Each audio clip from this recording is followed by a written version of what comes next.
Afternoon. Thank you for joining this important convening about SSBCI best practices and inclusive entrepreneurship. My name is Miguel Estienne, and I'm the Acting National Director of the Minority Business Development Agency, the only federal agency solely dedicated to the growth and competitiveness of the nation's 9 million minority business enterprises.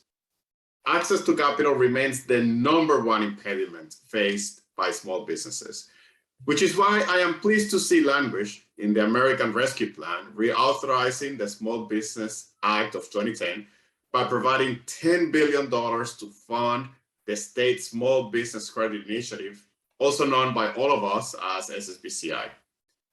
An important element of the law is the emphasis to support enterprises owned and controlled by socially and economically disadvantaged individuals.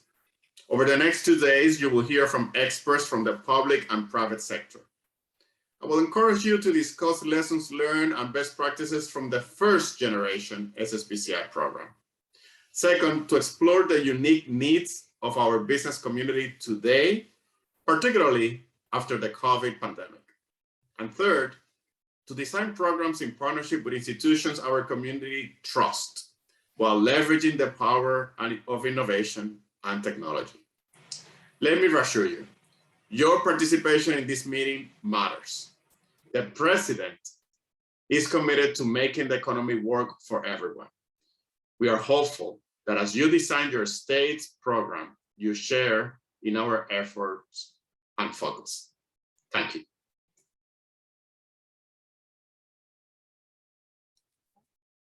Good afternoon. I'd like to personally welcome you to New Orleans. Those of you who are attending virtually, we're so glad to be able to convene in a virtual setting as well as an in-person setting. I have to say this is the first time that I've done this, virtual and in person, so it's a new experience for us all. So I'm very excited again to be here, and I want to thank our host site, the New Orleans Bioinnovation Center, for their tremendous hospitality and helpfulness in assisting us to execute this pop-up meeting in warp speed. As we are all aware, the next 30 days, each of us will be finalizing our initial application to the US Treasury. And we have an opportunity to bring meaningful and much needed equity and debt programs to our communities, which will in turn aid in the successes of our entrepreneurial ecosystem. Louisiana Economic Development is excited to have you participating in this event. We have a packed agenda, so let's get started.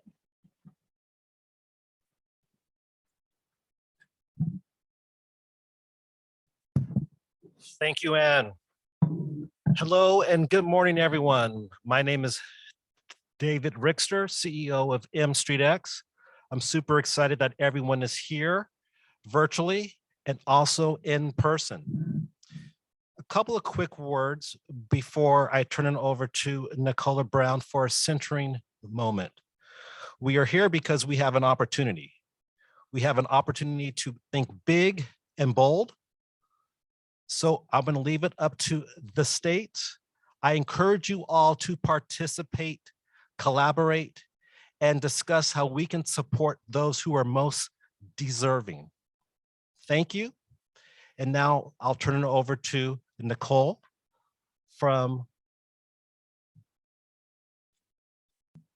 CEO of Kokora. Nicola? Hey there. Can everyone hear? Testing sound. Yes. Okay, perfect. So you're embarking on a very important conversation over the next 2 days. And as you join this meeting, for those that are online and those that are in person in Louisiana, we know that to start a meeting of this magnitude, we need to center into the intentions of why you are having this meeting for yourself and for the greater good. And so I want to invite you to take a few conscious breaths. And as you breathe, I want to invite you to breathe in through your nose and out through your mouth.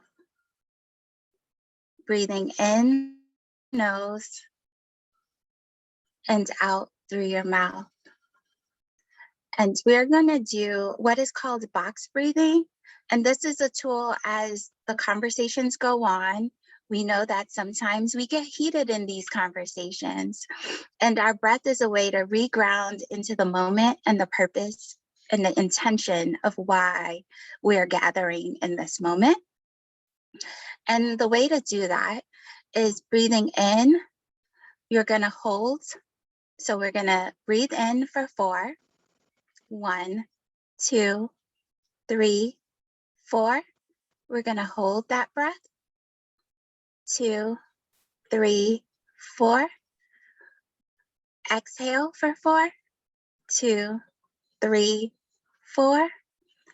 And hold your lungs empty for 4. 2, 3, 4. One more time.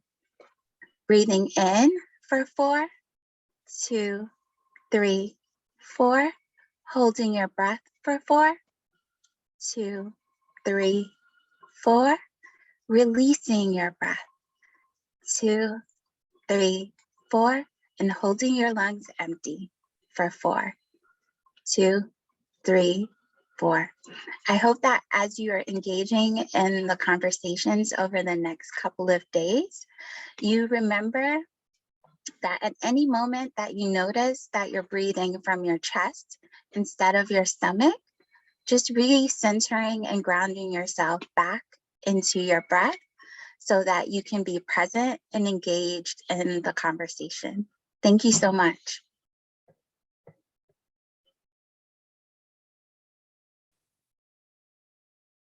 Nicola.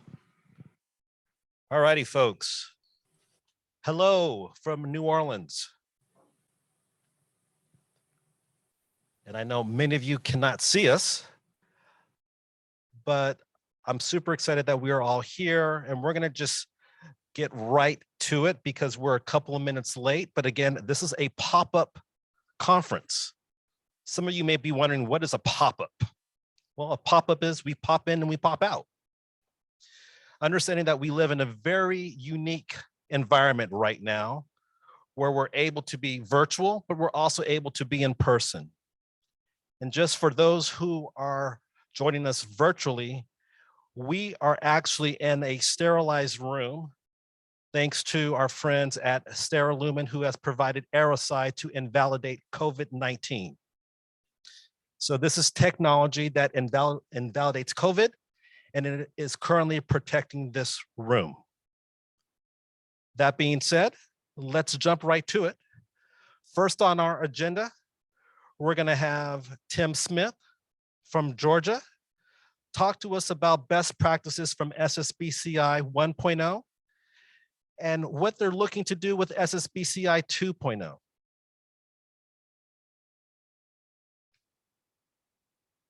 Tim, are you there?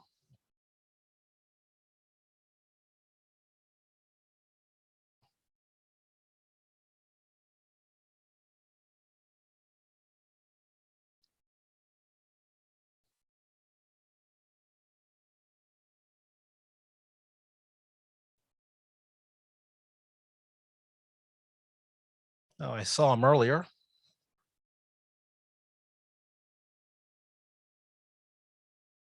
Okay, while we wait on Tim, why don't we bring in Sarah and Brenda to talk about their SSBCI programs. Sarah Watson is from the great state of Mississippi. Hello, Sarah, good to see you. Welcome to our pop-up. There we go. Good morning, how are you? Good, how are y'all? I hate I couldn't be with you in person today. There you are, great to see you. And we also have your good friend, Brenda here. So I'm curious, as we are waiting on Tim to join us, can you talk to us a little bit about SSBCI? And I see Tim there now. Tim? Yes, I apologize. I went to the breakout room, but I was not getting any responses. So I hope you can see me, and I'm going to share my screen. Hopefully you can see that as well. Great. So Sarah, if we're going to ask Tim to share his screen, and we'll begin with this presentation, and then we'll add in you and Brenda shortly after.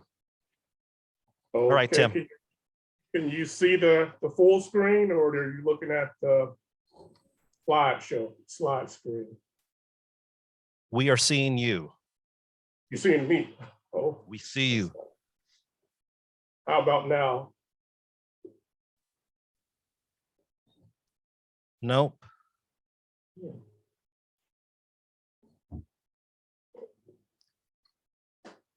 See if there's another screen to go to.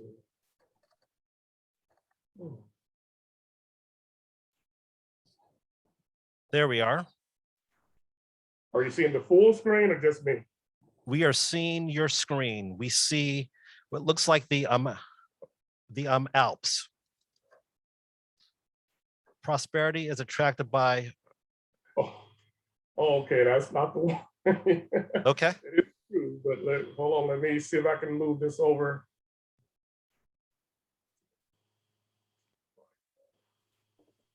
There we go. All good, man. We're all learning in this new environment. All right, Tim. Okay, all righty. Well, first, thank you for this opportunity to share a little about the state of Georgia's SSBCI 1.0 program. This is a great convening, which I hope that everyone will be able to gather little nuggets as we look forward to SSBCI 2.0. And I know I only have a short period of time. I'm going to go pretty quickly, but I at least want to highlight some of the things that we felt in the state of Georgia was very instrumental in our ability to be able to have what we think was a successful program for SSBCI 1.0, and it will be a great launching pad for 2.0. Part of our team that we have, which is a small team, is only 3 people, but our team consisted of Holly Hunt, and a lot of you may know her from various meetings across the country involving SSBCI. She's our program manager. I'm what we call our program consultant for our SSBCI program in Georgia. And we have another individual who is our loan analyst that works the back office part of our program for us. So we have a very, very small contingent of individuals that actually work with our program. We have some affiliate individuals within our agency that are part of our team, but they're not directly involved in our team. So that just tells you from the very beginning kind of how we had to do this in Georgia, because Georgia was a state that didn't have any type of programs that reached out to businesses or small businesses across the state. So it was all very, very new to the state of Georgia when SSBCI 1 came out. And if you all think back to that time, it was a time when we were coming out the Great Recession. The banking industry was very hesitant to get back into that lending mode because of all the losses and things that they had incurred during the Great Depression. So it was kind of a situation where we had to be strategic about how we went about forming our SSBCI program. And I'm going to share with you right out from the beginning what I feel was kind of crucial to us having a successful program. Number one, a lot of you may be in states or territories or areas where your agency that SSBCI came under used the existing staff to do the program. Well, Georgia thought a little differently and decided they wanted to have a dedicated team exclusively working SSBCI. And that's where Holly, myself, and another individual came aboard to run the program. Now, we did have a division director that kind of helped us along the way and followed us through the process, but our team was dedicated to SSBCI. So we didn't have any other responsibilities at that time outside of the SSBCI program, which is very crucial for us getting a good start. Number two, everybody on our team had banking experience. Holly was very strong in banking operations. She actually started several banks across the state of Georgia. So she was very, very hands-on with knowing what the operational side of our department need to look like. She also was coming directly at that time from a CDFI. And I'll talk more about that because that was a major part of how we worked our program from the very beginning, working with the CDFIs across the state. My background, over 25 years in commercial lending, small business lending, and credit underwriting brought that piece to our team. And I'll talk more about how that played and how we structured our programs. We also took the time to survey the state to kind of see who was out there in the lay of the land of the state that could actually help us get this program out quickly. Because if you all recall, we were under great demand to get the funds out in a short period of time.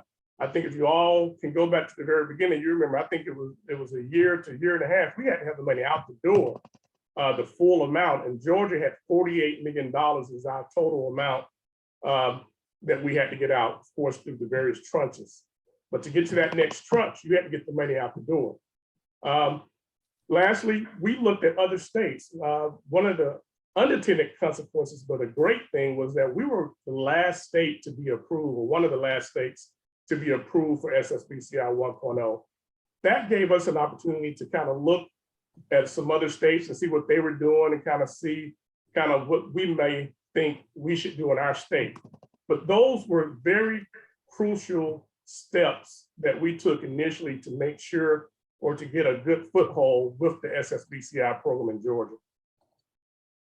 Ultimately, we wound up utilizing 3 programs in the state of Georgia. One was our Georgia funding for CDFIs. That program was a program where the CDFI receives funds from us and we contracted with the CDFIs for this. And I'll talk more about that process in a little bit. We also eventually offered a loan participation program, which wound up being our best program going forward and what we're going to use as a linchpin going forward in 2.0. And third, we had a program called the Small Business Credit Guarantee Program, which was a 50% guarantee program that we utilized in conjunction with all the other programs. But it was a program that we used for mainly working capital and things like businesses needed outside of the hard assets, such as real estate and equipment. So those were the 3 programs that we moved forward with our program. Now, strategically, we had to go across the state to develop these programs, and who we met with was very instrumental. We met with our Georgia Bankers Association, which is an association that most banks are a part of in the state of Georgia, and we met directly with their credit committees. Their credit committees gave us insight into the challenges they were having in the banks across the state of Georgia. We also engaged our state regulatory agency, the Department of Banking and Finance for Georgia. They kind of gave us the lay of the land of what they were seeing with the banks and the audits and the reviews they were doing. So that gave us a little bit more insight as to how we wanted to move forward in the state of Georgia.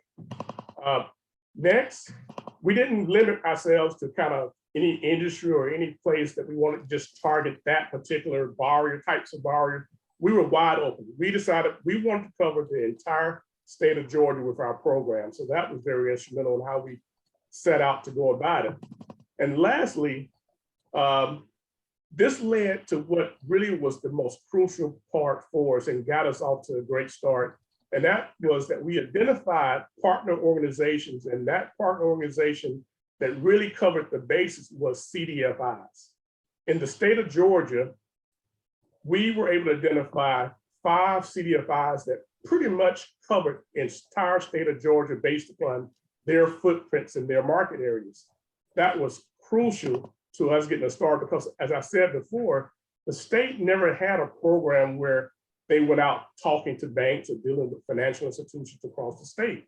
So the CDFIs were a natural type of organization that was already reaching out to low to moderate income areas, reaching out to underserved markets.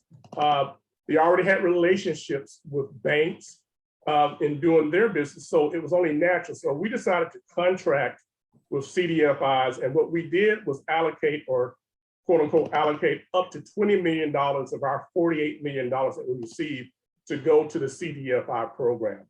And that program launched us out in meeting the market.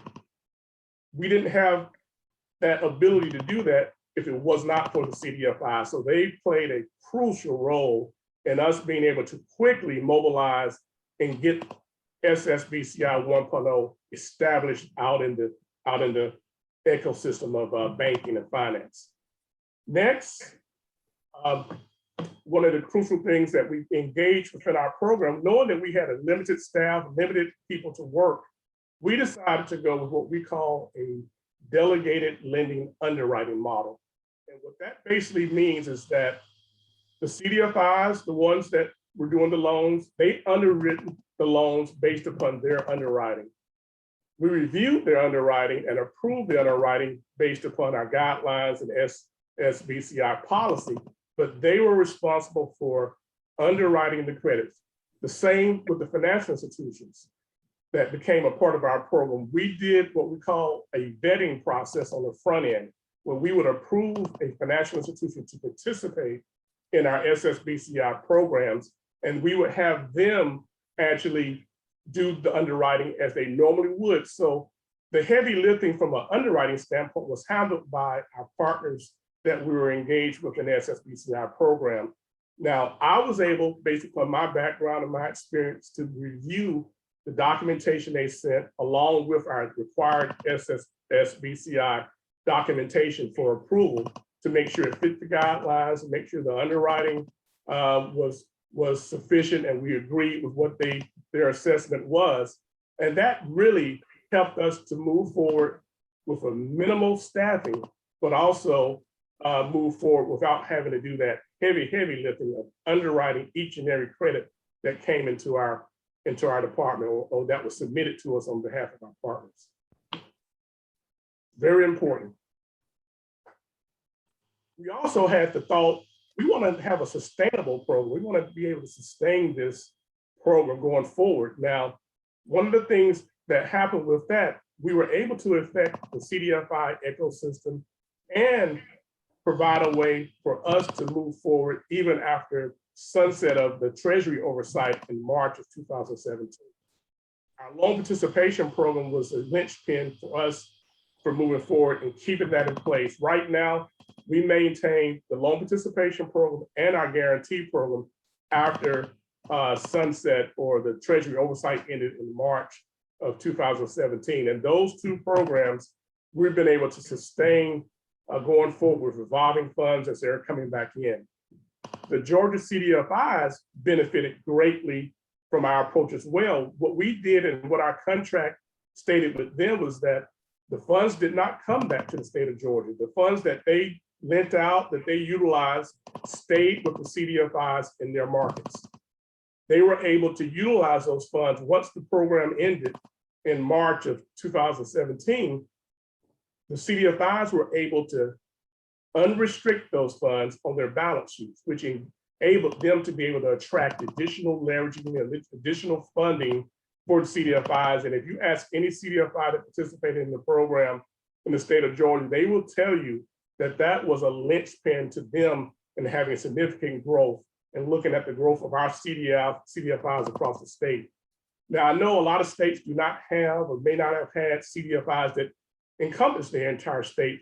So that may be unique to Georgia, that we were able to utilize CDFIs that were in pretty much every corner of the state that we needed to hit, but using them was very, very beneficial to us. Now, I know I'm running up on time, so I'm going to go pretty quickly, but what did we learn from our experience with SSBCI 1.0? Number one, we learned what didn't work. Now, I didn't mention it earlier, but one of our initial programs was what we call a Georgia Capital Assets Program, a GCAP program. We saw quite quickly that that program was not being utilized, or none of the people, none of the banks had an interest in that program. And that might be because the state of Georgia never had anything like it, and they weren't familiar with it. So we decided quickly, and that's when we actually brought on our loan participation program, where banks could lend up to 20, or we could partner and participate up to 25% of a loan that the bank was doing. So that was a lesson learned from SSBCI 1.0. Number two, and I think a lot of you may have experienced this in some of your markets, some of you may not, but the regional and national banks were not necessarily interested in participating in SSBCI. And that was because when you're a regional or national bank, you have offices in multiple states, but each state with SSBCI had different types of programs and different requirements.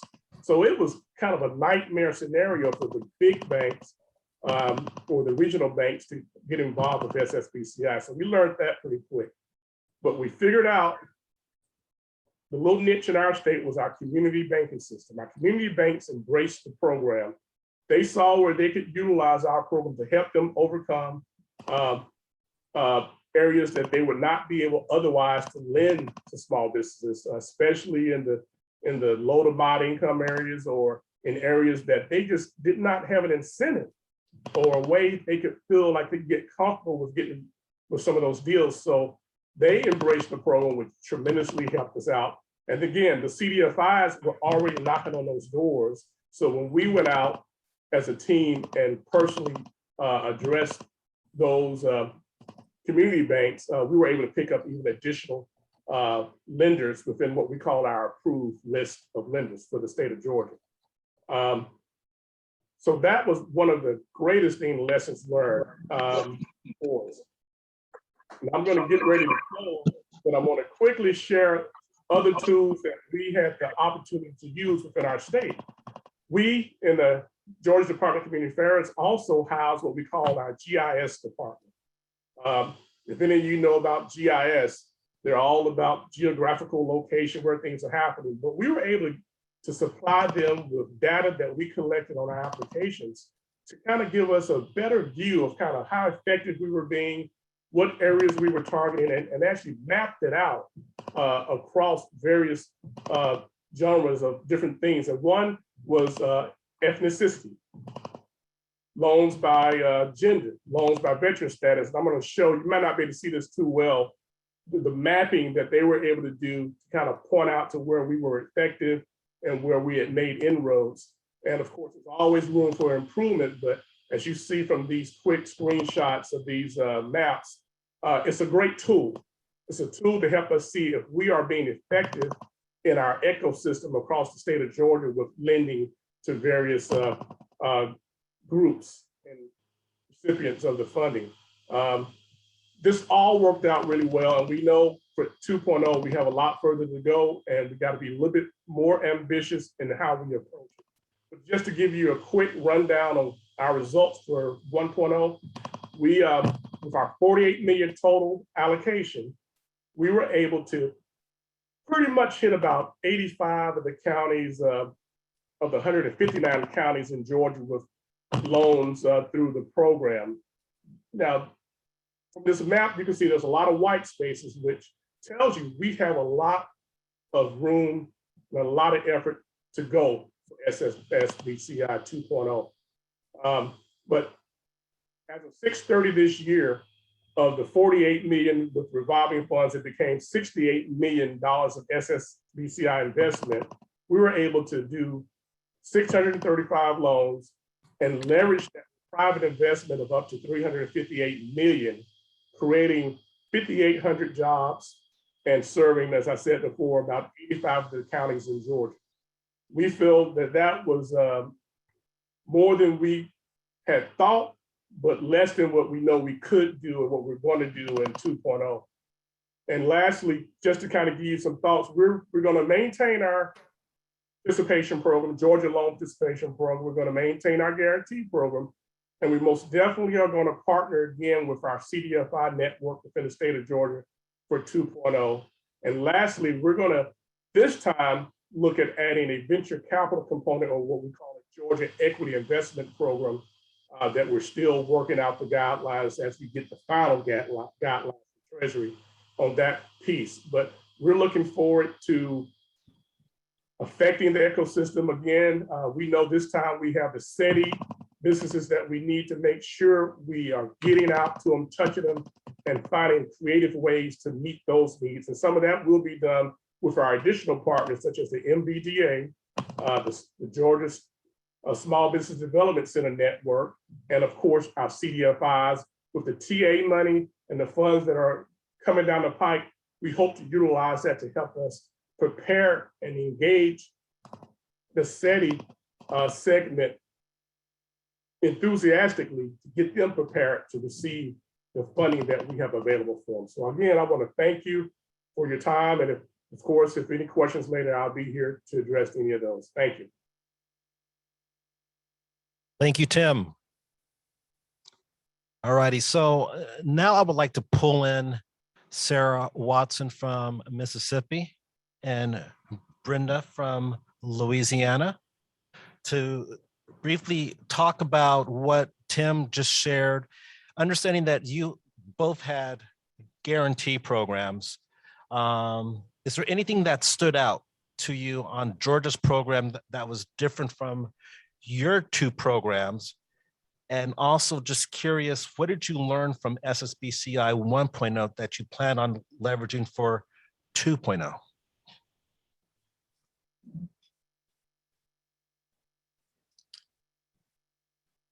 Sarah? Do you want me to start?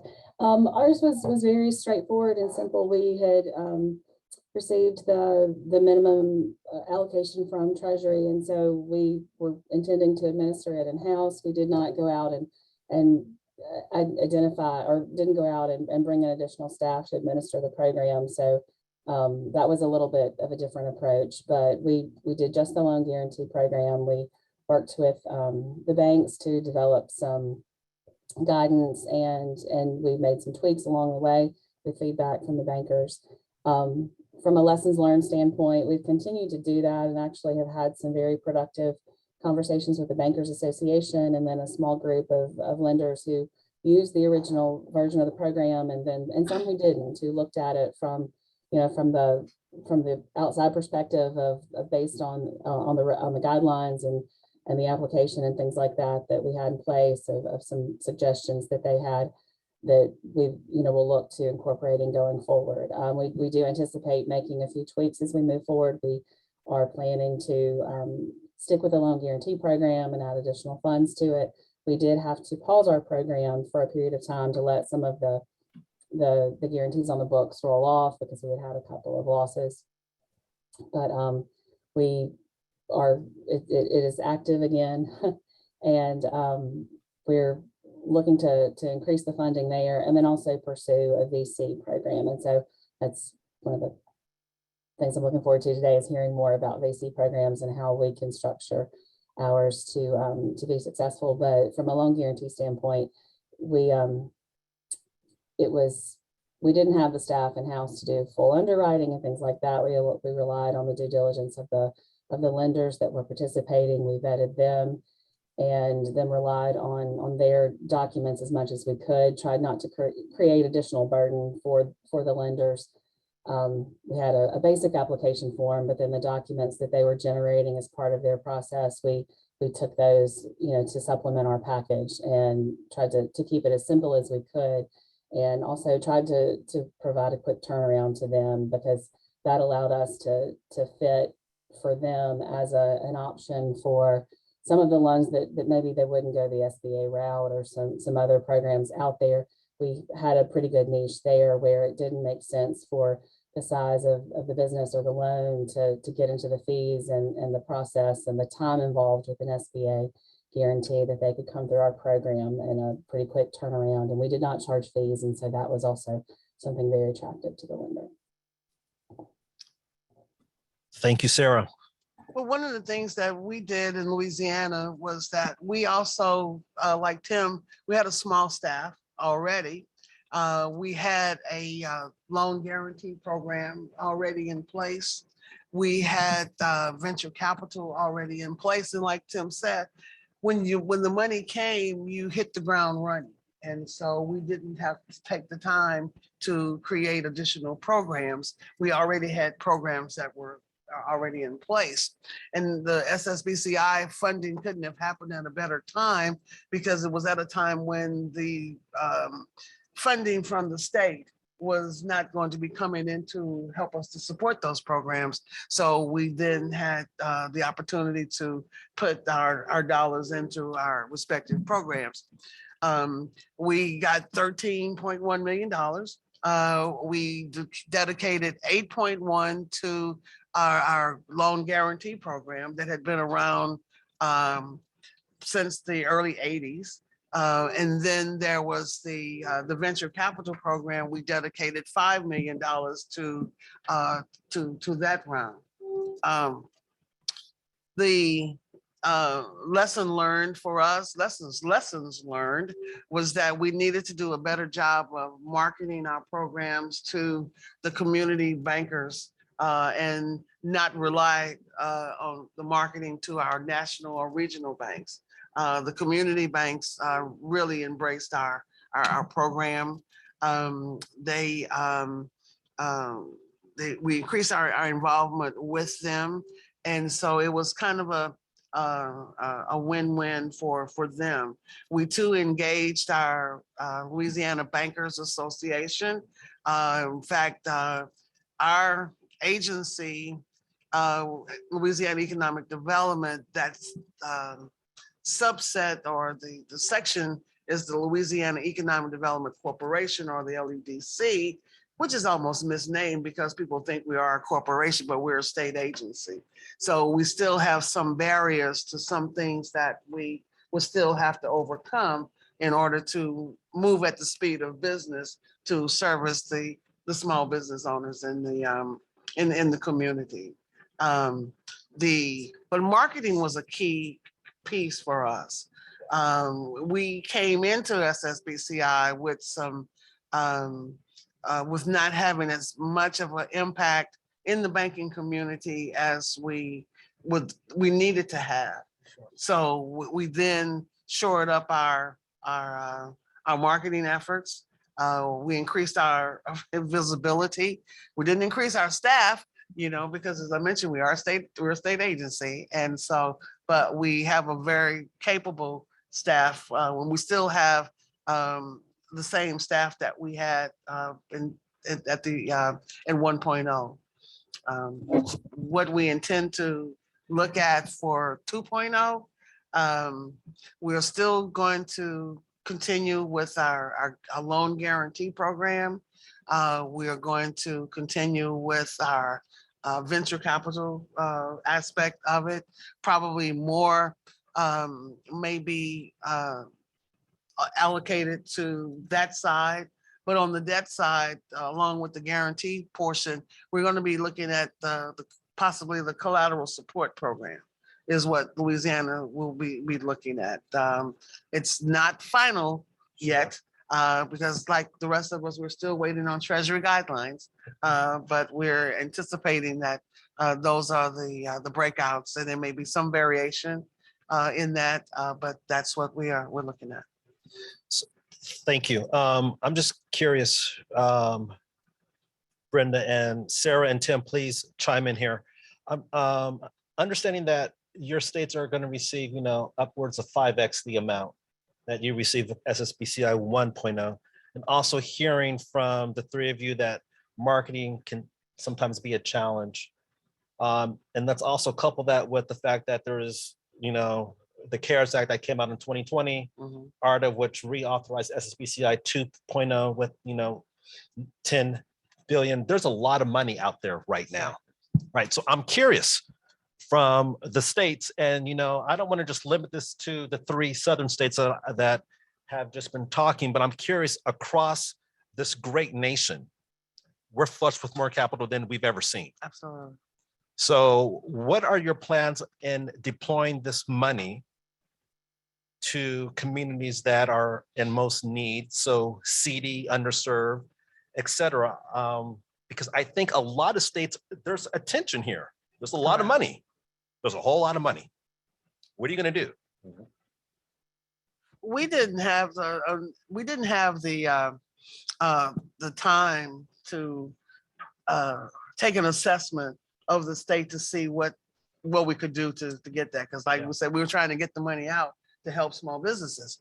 Well, one of the things that we will be doing would be to our CDFI network, and Tim hit that right on the head. Is that's one of the things that we have to do.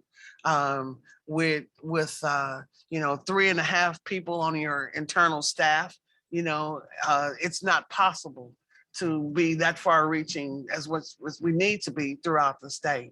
And I think the CDFIs will play an integral part in that. They will help us to, and along with our equity partners, on our venture side, and to see exactly how we will be able to deploy that to reach each of those the groups that we did not reach before, that we definitely need to make sure that they're included.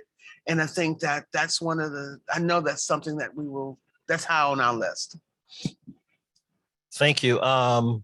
Sarah or Tim, did either of you want to chime in? Sure. I'm sorry, Sarah. You can go ahead if you like. It's okay.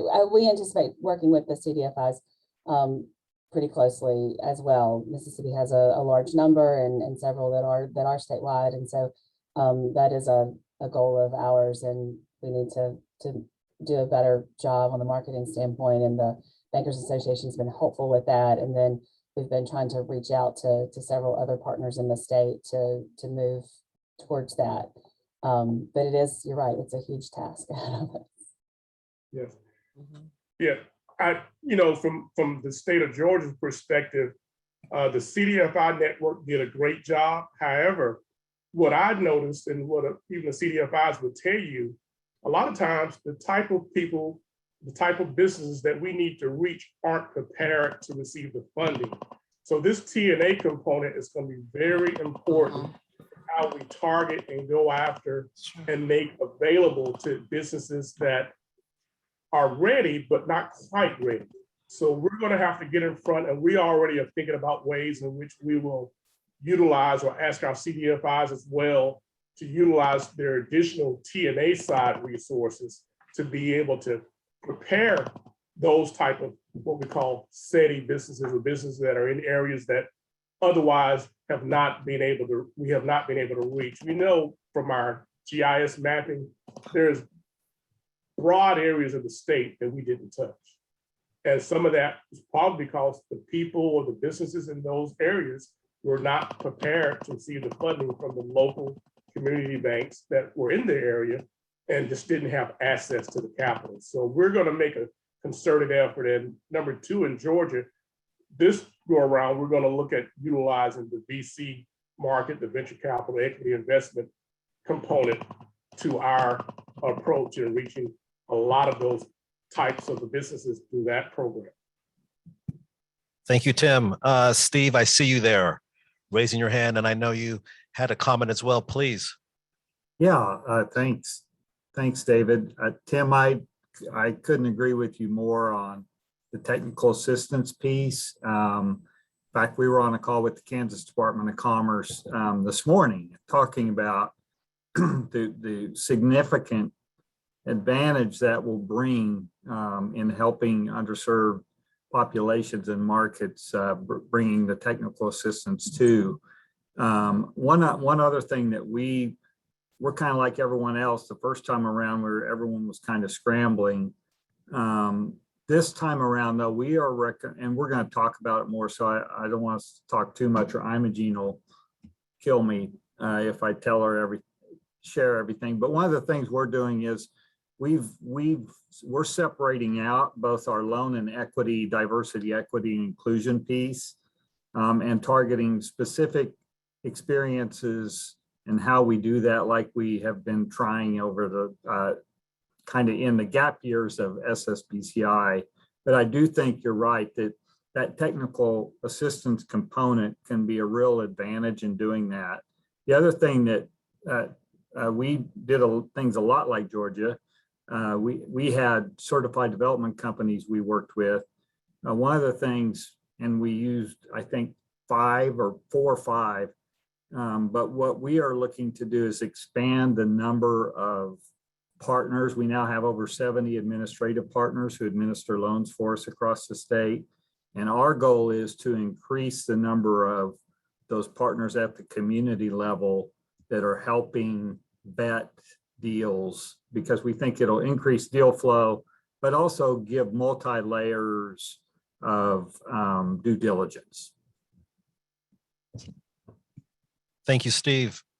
I'm curious if anyone has any other comments before we shift over to venture capital. I see some of our friends online. I'm just going to call out Natalie in Ohio. Hello, Natalie.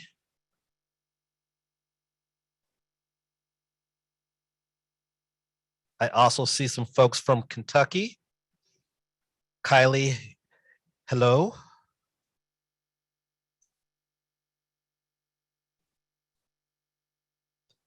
You're all on mute if you're speaking.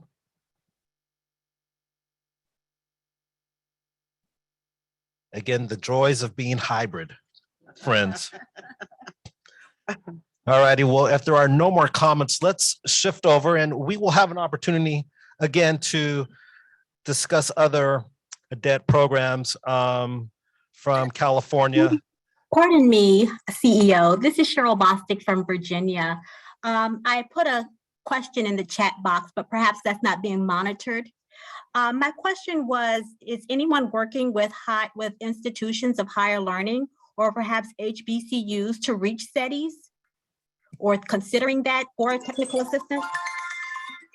I'm sorry, that's my CDFI state director calling now because I want to partner with her for our SSBCI. Okay, but I'm prepared to hear and listen. Awesome timing. Anyone here in Louisiana thinking about including HBCUs? We have, as I mentioned, we've got a lot of things that's still on the table that we may be considering, and that is certainly something that we're not going to rule out.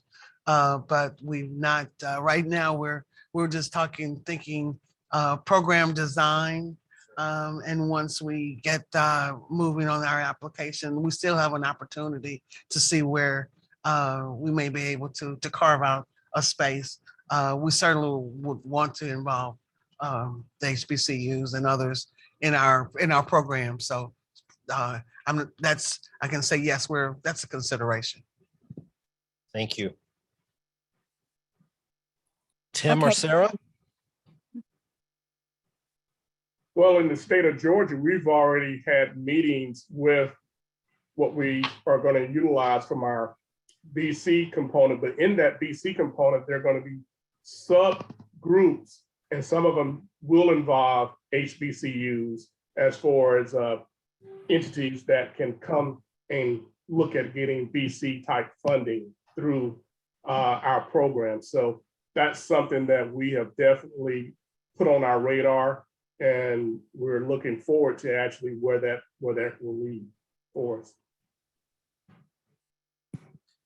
Thank you, Tim. And before we shift over to, are there any other comments? I want to recognize any comments that have been shared. Good afternoon, everybody. This is Kia Burt with Hope Policy Institute. Can y'all hear me?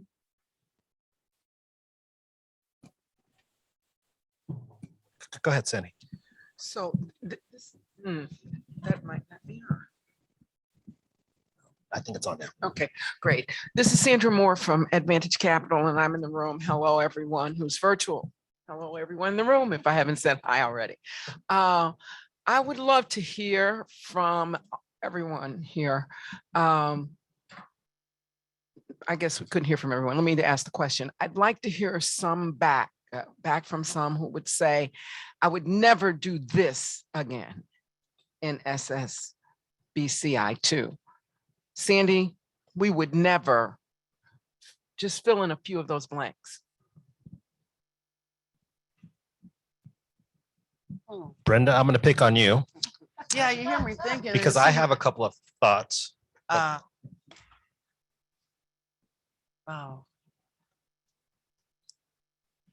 Probably would never have a long approval process again.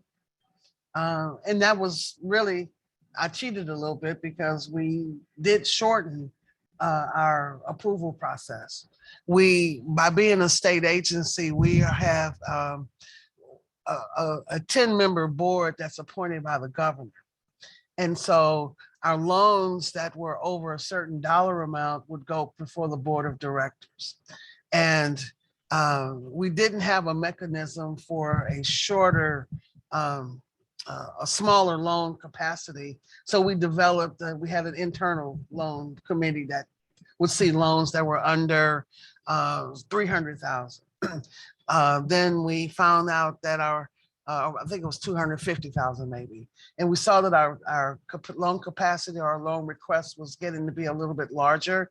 So we went to our board and we asked for increased authority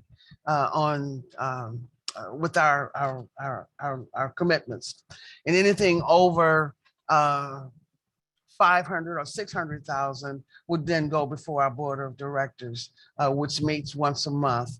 And they're trying to get our company, our businesses to move at the speed of, or get us as a state and as a committee, as a department to move at the speed of business. You know, we found that we were hampered in having some of those higher levels. So that was probably the biggest thing that we never do.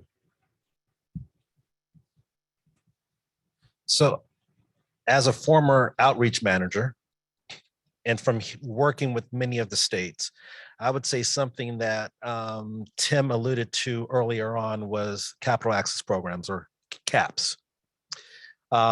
Initially, SSBCI was modeled off of Michigan's CAP program, for those of you who are not aware. And so I think soon after we saw that the CAP really wasn't a program that was efficient or had the interests of the lenders. And so folks started to modify programs out of CAP to loan guarantee programs, LPPs, collateral support programs. So something that's really super cool about SSBCI is the flexibility and understanding that you can always modify a program, right? And so I'm thinking that with 2.0, that you'll still have that availability, right? Understanding that markets shift and change, but having the flexibility to actually modify a program that fits, I think is key.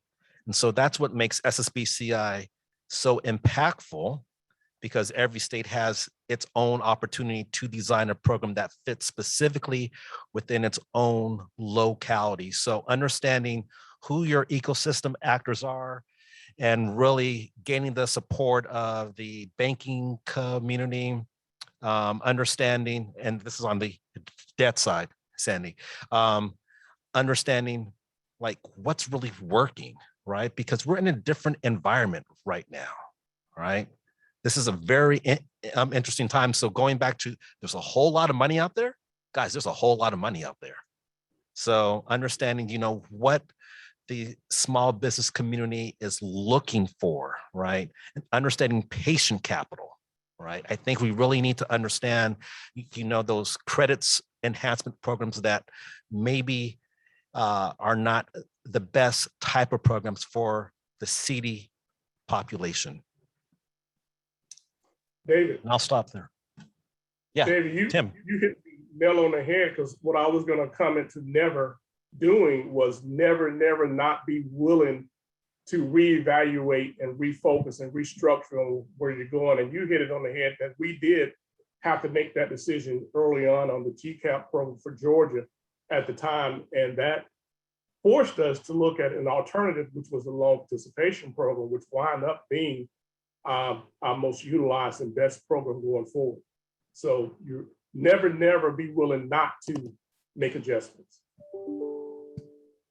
Awesome advice, man. All righty. I think we're gonna close out that portion, and we're gonna shift to our next part of the program. Super excited that we have the opportunity to hear from Michael Johnson. the Managing Director of Advantage Capital. This one on? Yes. This is good. It's on. This one's on, people. Yeah, Excuse you're me. okay. Hi, good morning, everybody. Or afternoon. Welcome to New Orleans. Glad to see people here. Glad to be able to walk across the street pretty much and come to one of these instead of have to get on a plane. Nice. I'm Michael Johnson. I'm Managing Director with Advantage Capital. Advantage Capital is probably familiar to many people on this call.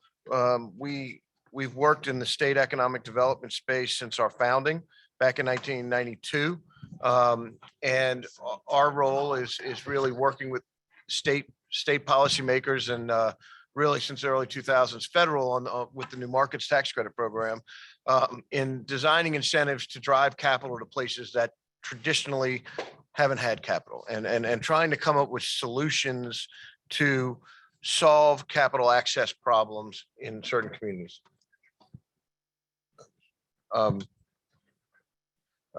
In various communities where you know, if a state or the federal government can identify an issue, we view sort of our role as someone who could come in and say, this is what the market would say about this. This is how the institutional capital worlds will look at this problem, look at this opportunity, and then also what is realistic to do from a deployment perspective. So we sort of look at ourselves as sort of a policy, think tank or something that people can come bounce ideas off of us and help people design programs that will work in the future. So with SSBCI let me go back to SSBCI 1.0. That was a very different time, as we've heard from everybody, and our sort of outside looking in would agree with that. Whereas that was a banking crisis and a banking crisis, and really it made a whole lot of sense to have most of the capital be focused at lending to try to free up the credit markets to get that capital working, and it needed to be fast. And I think that was what I think I heard from all three presenters before, which made a lot of sense. It made sense to go back to existing programs that states had in play and leverage the resources, leverage the infrastructure you had there to move things quickly and hit where you could. And frankly, I think the magnitude of it was a little small, maybe to do much into the venture capital world. The dollars you were dealing with were generally small. Plus, the internal expertise, a lot of times in states, had built up more expertise around loan guarantee programs, things along those lines, where the venture capital expertise wasn't in-house as much as some of those other things were. So I think what 2.0 gives us is a much larger opportunity and a economic situation where this is not a banking crisis. David says money's everywhere. There's money everywhere. Banks are very willing to lend money out. So it is a question of, maybe states can look at this and be a little more opportunistic with the capital that they're doing and focus more on long-term economic development rather than trying to fix a crisis that they're faced with. So that leads you to what can you do in the venture capital world? These are the four areas, and I pulled this right from the program report that was put together. The four areas that states use, I guess, state-sponsored entities. I mean, I feel like I'm, trying to teach a class of professors because most of the people on here did this. So, but co-investment models, do the state do it themselves, either through an agency or a state-supported entity, and four being SSBCI, really managed by a private manager that's hired by the state to put the money out and to manage the dollars. And I'm going to focus obviously on that last category. I think the other categories, you come back to the question, Tim, you touched on it, is, where is your talent? Do you have the expertise internally to do this? Some states have very good outlets that have been doing state-sponsored venture capital for years and can have the capacity. Question, if you don't have that internally as a state, is this something that you want to build around this capital that may, this was a decade from 1.0 to 1.2, is that something you want to build in that capacity or access outside resources there? And additionally, and this is something I hadn't thought about, is the marketing aspect that I heard from all of you talking about, is sort of the push-pull. The private managers are in the business of trying to find deals and put them together and get that done, versus if you are more of a passive, will be a co-investment model. pulling that capital in rather than having us push it out. I guess that is two considerations to decide which of these pathways you go down. So really the meat of what I wanted to talk about is the private fund model and some ideas about what may have been looked at before in the private model as a problem, and how you maybe can lean into some of the structuring issues of this to have something that has a benefit. The benefit of it is obviously that you get professional, experienced outside managers that are independent of the state, that can hopefully make decisions that are apolitical, they're driven by economic considerations, and people who have sourcing expertise, structuring expertise, and the ability to manage and monitor the investments that they made. Venture capital investments are very high touch investments. It's not like investing in the stock market. It is a full-time job. Once you invest in a company, it's the beginning of your relationship and the beginning of your job with the company. It really is a long-term relationship with that company and trying to help them improve and grow. There is a very real cost to it. Obviously, you're paying the outside manager to do what they do. Typically, you see that in the venture capital world as a management fee and a carried interest in the profits of the fund. But a perceived cost, and this is I think where my most focus will be on, is that the venture capital world won't focus on economic development needs and will allow or will have the mandates of the traditional venture capital fundraising model dictate to the state what the state has to accept. And it would be our contention that you can use some innovative structuring techniques and innovative ways to deal with this to get the benefits of outside management without sacrificing your economic development goals. Key concerns that we looked at in the reports that we saw, and I'm sure if others who were lived it want to jump in with some other things, certainly be happy to hear those. But we read in the reports that there's a long fundraising cycle. So you could approve a manager, then it's going to be a long time between that manager finds matching funds they're raised in their funds, and then you get the money out on the street. That typically, a traditional venture capital may be looking at you to be a $5 million investment in an overall $20 million or $50 million fund. It's part of the way that they can get the leverage that we're looking under this fund. So you're sort of hostage to that fundraising cycle. So if they don't have their capital lined up, the state, your sort of piece of that is hostage to that. Can delay the impact, which in this scenario could delay the impact of receiving second and third round tranches under SSBCI. Another concern that we've heard recently is on the current pay management fee, is that in a very typical in a VC structure is that if it's a $50 million fund, there's a 2.5% of that $50 million that gets paid as a management fee each year, whether the capital has been drawn and placed in businesses or not. That's obviously highly negotiated between VC funds. Probably no two are the same, but generally the market is about there.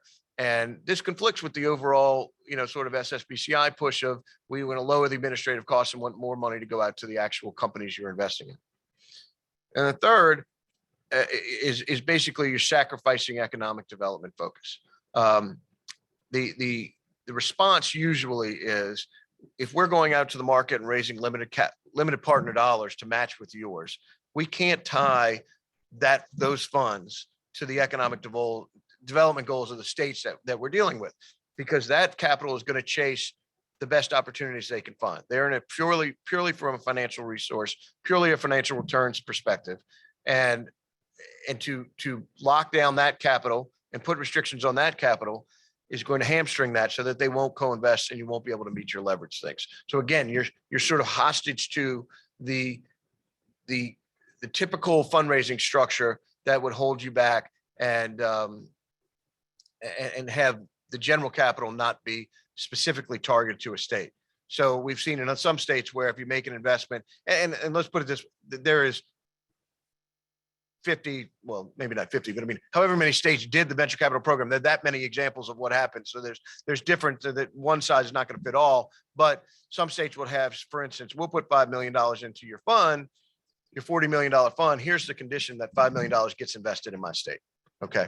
What I think there is that so that you're getting the leverage from a programmatic standpoint, but you're not getting it specifically in your state.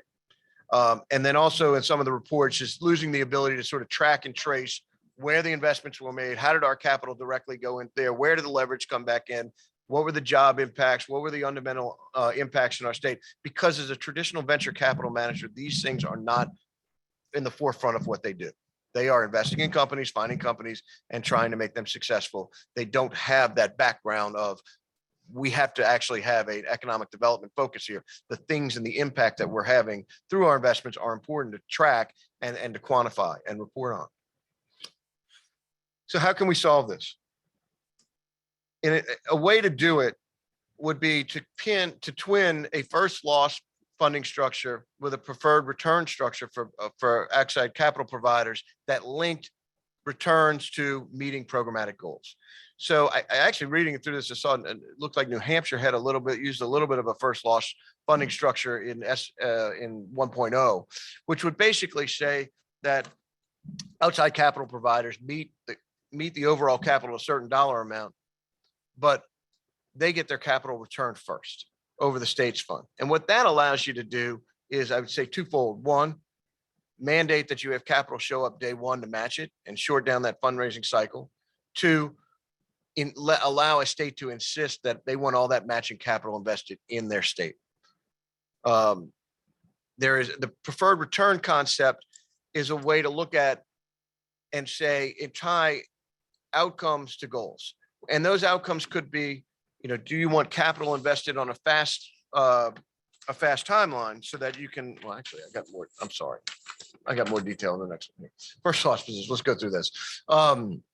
This, I guess, pushes fund managers to show up day one with the capital there. That cuts down on the drag as far as raising money. It identifies capital specifically. You don't have to worry about the leverage part of it being aspirational. It either is there or it's not, you don't close. It allows you to mandate that it's exclusively in your state so that you're trying to get all that leverage both on a direct basis into the companies and then the follow-on capital in those companies to businesses in your state. It was interesting when we started looking at this, if you talk to some very successful programs with high leverage numbers and you're like, kind of surprising, how did they get there? It's like, we got there because we put it in this fund and they had this and they made these investments and then they make this. Well, they all in your state. Well, no, but it still counts. And you talk to Treasury and it says, yeah, because, and then you think about it for a second and say, Treasury is a national agency. They're where the national economy. To them, they're trying to get a goal of leverage. But most of the people on this call are state managers who sort of look at it at my individual state prism. So can you do some things to sort of more focus them directly into your state? And it certainly is an inherent subsidy to be in a first loss position. But what comes that is the ability then to tell managers, I want this, I want that. And whether or not your economic development goal might be, working at job creation or the SEDI industries, whatever it may be, you don't have to sort of be afraid to ask for that because of that position. The great book said preferred return management fee. So the preferred return structure is an interesting one to look at, where this is a way to actually tie outcomes to actual more reward for the managers / their investors. So things along those lines that come to mind are pace of investment. That enables, if you use the first slug of SSBCI 2.0 money, helps you get into the second and third tranches faster by not giving them 5 years to put the money. Tell them you want the money out in 2 years, and they'll get. If you really put the sort of the carrot and stick, you really put that carrot out there, people will react to that. Leverage, a very real penalty. They get a higher preferred return for meeting higher leverage standards like that. Helps you make that argument that you have a very logical plan to get to the leverage numbers that Treasury wants to see. Targeting, we talked about. If there's specific targeting that you want to hear, I know there's some states that we deal with in other programs that rural investing is a very big need in a lot of states. So they've created programs for that. That could be an example of targeting. The SEDI businesses could also be a way to target there so that you have the first run of the money targets into those businesses, and it helps you set you up for some of the later bonus dollars that are available. Job-based incentives are another one, tying the preferred return to actual incentives, to job creation and retention numbers. On the management fee, another way to do that, the current pay deal is that the same model where you use it's accrued and only paid out of the back out of earnings. So that way you can maximize the amount that flows down strictly to the small businesses from that standpoint. Those are generally the construction. I think it follows along with what David was saying, is that it's flexibility, and what might work for Louisiana isn't necessarily going to say what's going to work for North Carolina or California, right? I mean, they're going to have you have a different level of interest by managers. You're going to have a different needs on the ground for companies. You're going to have just a whole bunch of different factors will push you in a different direction. With the flexibility of the program, I'm assuming that there wouldn't be anything in the guidelines that would hold any of this back, that really could make it, states can design that program. And I think this is the end result here, is that you're looking for experienced managers. Look for people who can actually manage money, but look for people who actually have an economic development background, that people who actually they understand, they speak the same language, they know what you're trying to do. Because otherwise you're kind of trying to get a square peg in a round hole, and you're trying to push those two together. And there are managers out there that are focused on that. And don't be afraid to look for them. And two, I said, don't run away from the economic development. Really, lean into that, because that's what this is for. But realize that in order to take the free sort of the ultimate free market type, we're running to get any investments we can. We're trying to maximize return, and to corral that into an economic development, there's a push and a pull there. So basically it is, and the DC managers say, well, it's an increased economics to us. And that comes through some of these preferred returns and first loss to help us, bring in investors. And that's when you come back down to it, it's using those two things to help you attract institutional capital to do what you want them to do specifically, rather than you be dictating what the institutional capital wants, and then use a carrot and stick to really pay for performance, and only really pay when you hit some of the metrics that you want to hit on the economic development thing. So I kind of ran through that quickly, and I kind of did that on purpose, because I'd rather hear from other people with questions, on that. Thank you, Michael. Opening up for questions from the audience here in New Orleans and also virtually. So I know a lot of states are looking at venture capital. Anyone want to chime in? Should I pick on states virtually before I go over to LED?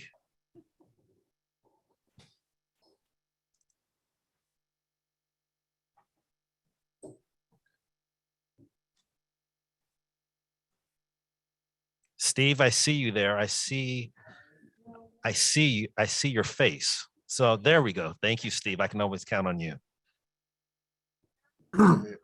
Well, one of the things that we did, and we were not in the venture spaces, we simply made it a piece of the gap, just like we do on the loan side, and made it like, if it really focused on the angel rounds and put investments in there. And then we also put caps on them. And I think that's where, so we actually did have the leverage to start. Now, in what we're looking at doing in this SSBCI 2, there's a lot of other options. And Trish, are you on the call? Can you comment on some of the stuff we're looking at? Sure. Yeah. We are looking at a fund of funds model of some sort. So your points are right on with the ways that you can meet the state's requirements for geography, fees, and all of those kinds of things. We're also, one of the things that we did, because we were one of the states that had a smaller amount in SSBCI 1, we did cap because we wanted to spread the money over as many deals as possible. And in the angel and then the seed and early stage investing, that's extremely important because that's the riskiest part of the profile.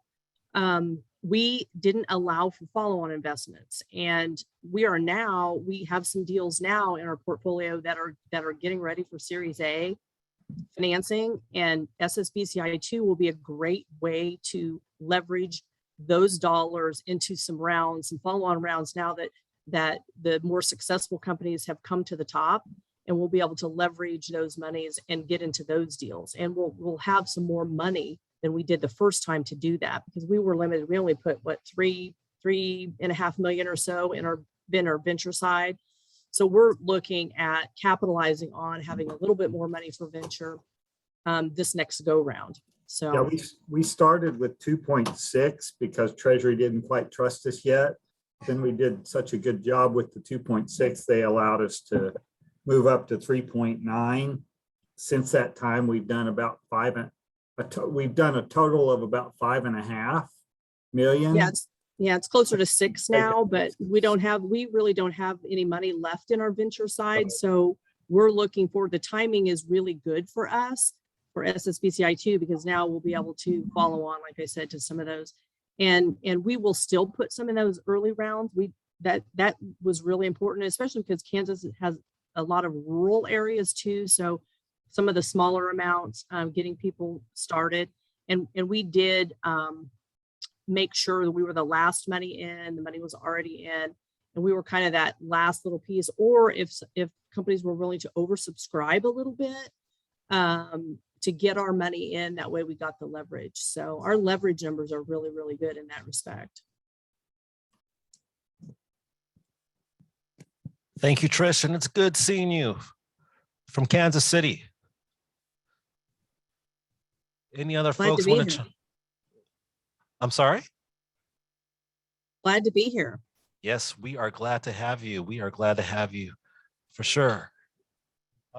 Sarah, I know you're thinking about VC. Did you want to chime in? I see that.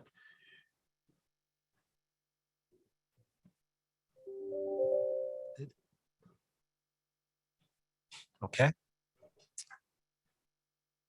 Any other states want to chime in about their venture capital programs? I'll talk about ours. Thank you. Okay. What we did in 1.0 with only 5.1 million, I think we were able to only put fund four, maybe I think it was four VC funds, and we used the fund of funds because the way our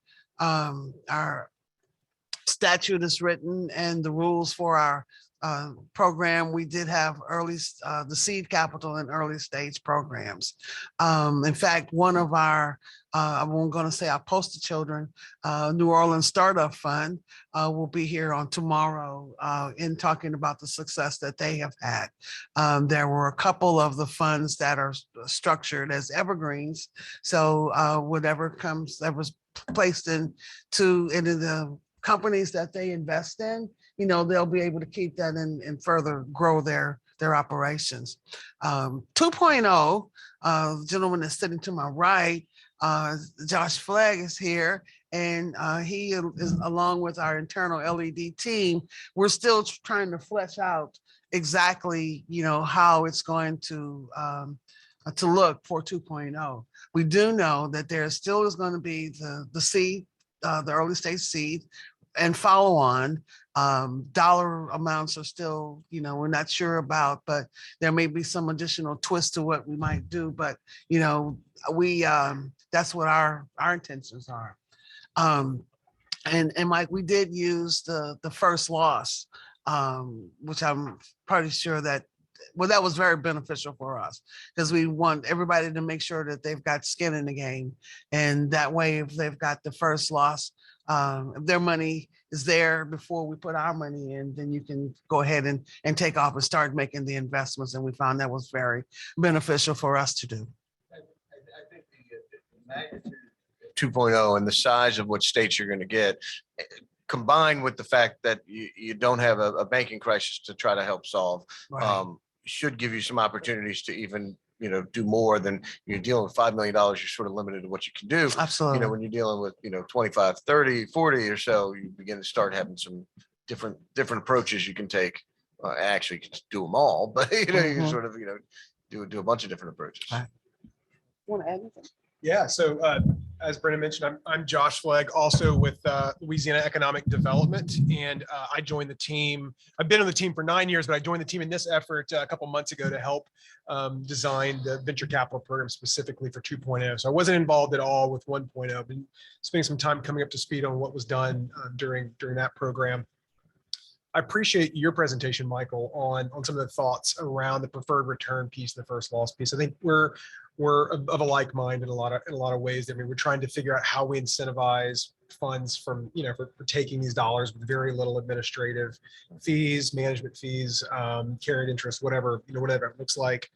From a very high level, we're also thinking about, on the preferred piece, how do we further incentivize those SEDI populations or companies or groups, right? So if there's one, standard cut that you get for, just general investments that's preferred out of our share, is it then further accelerated by making investments in socially economically developed, disadvantaged companies?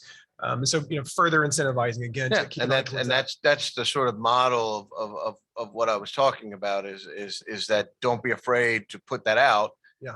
And you're paying for it. You're paying for it by that. And you're saying, okay, I'm willing to give more of a subsidy, willing to give more of the return if you're willing to do these things and let the market come to you. And I think the answer is that it will. I mean, it's a different market than it was 10 years ago. I think there's a lot more entities out there that focus on definitely investment in low income communities. With the new markets tax credit program was about 7 years old, I think, when that hit. Now it's almost 20 years old. There's a massive industry that's built up around that of investors that are focused on those communities that are should be good candidates for these types of things. That's a difference in there. And I just think the focused investment has become more of a commonplace thing in the marketplace. Sandy will talk about that a little bit tomorrow, but I think our balance, our challenge is going to be, we don't want to be so restrictive on those economic development goals that it prevents, the end goal of the individual investment, right? Which is Right. growth and exit and returns. And so, if they land a big customer at MD Anderson in Houston, they've got to set up shop at MD Anderson in Houston. Do we want to be so restrictive to where we're cutting them off of the end goal somehow, or keeping them from, from growing? Questions that always happen in other programs. I said, we've been doing this for, close to 30 years as a firm. And that's always a question. And typically the state's focused on where are you when we make the investment and what are you using my money for? And so, that's what I want to see in my state. We know that success is going to mean you're spending money elsewhere, but that's good because you're headquartered here. You're doing it here, right? And then it'll feed back here, right? Very. Oh, sorry, no, I was just going to mention that I'm monitoring the chat. And Steve, thank you, Steve, for sharing. He says the Kansas numbers currently, they started at 3.9 with equity investments. They have invested or not invested 5.12 million in 43 businesses and have leveraged more than 100 million in additional capital in those Kansas businesses that have now been invested. So thanks, Steve. And again, for anybody who is virtual, if you'd like to post any questions or comments, we'll read them out as they come through. One other comment I'd make about what we're kind of looking at too in Kansas is, Kansas doesn't have a lot of venture capital funds, period. So what we're also looking at is we've got sort of a new breed of early first-time fund managers, and we're trying to figure out how we can leverage some of this new money into those so that we can create some just infrastructure capacity. We need more venture funds. We need that capability and expertise in our state, and I think that by doing that, that'll give us some long-term capacity growth. And so we're hopeful that turns out to be something that we can put together in a meaningful way. One of the other things we're looking at is maybe doing some smaller funds. We would call them community investment funds, and partner with some of our community foundations to leverage some of their money.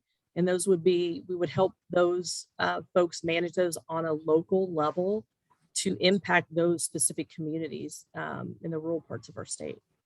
Yeah, one of the things that we've seen is that community foundations could be the next investor in both loans and equity in areas. We've done deals in Topeka and Hutchinson, which is an urban and a rural setting where the community foundation is providing loan funds in Hutchinson for a broadband deal, for a downtown hotel, and in Topeka for a daycare facility and really important community development. But we think that as these community foundations really start looking at impact investing, they're going to, the deal flow that they are seeing, they're going to look for more capital to do more of those types of deals. And those types of returns might be considered more buffered returns because you're getting the economic development impact that's significant. And so in true impact investing, that's kind of what you look at. So that's a little different than a traditional venture model, right? Where you're always looking for that 10 plus X return. And if we do some of that, I think the long-term benefits from an economic development standpoint could be huge if we do it correctly. Thank you, Trish and Steve. I saw a couple of comments pop in just real quickly. Carmen West asks, has any state reached out to minority venture funds to meet SEDI? SEDI? Can't hear me? Oh. Is the mic on? Yeah. Yes. Okay, sorry about that. Carmen West asks, has any state reached out to minority venture funds to meet SEDI? And I guess that's a question for everybody, if you have any comments or responses to that.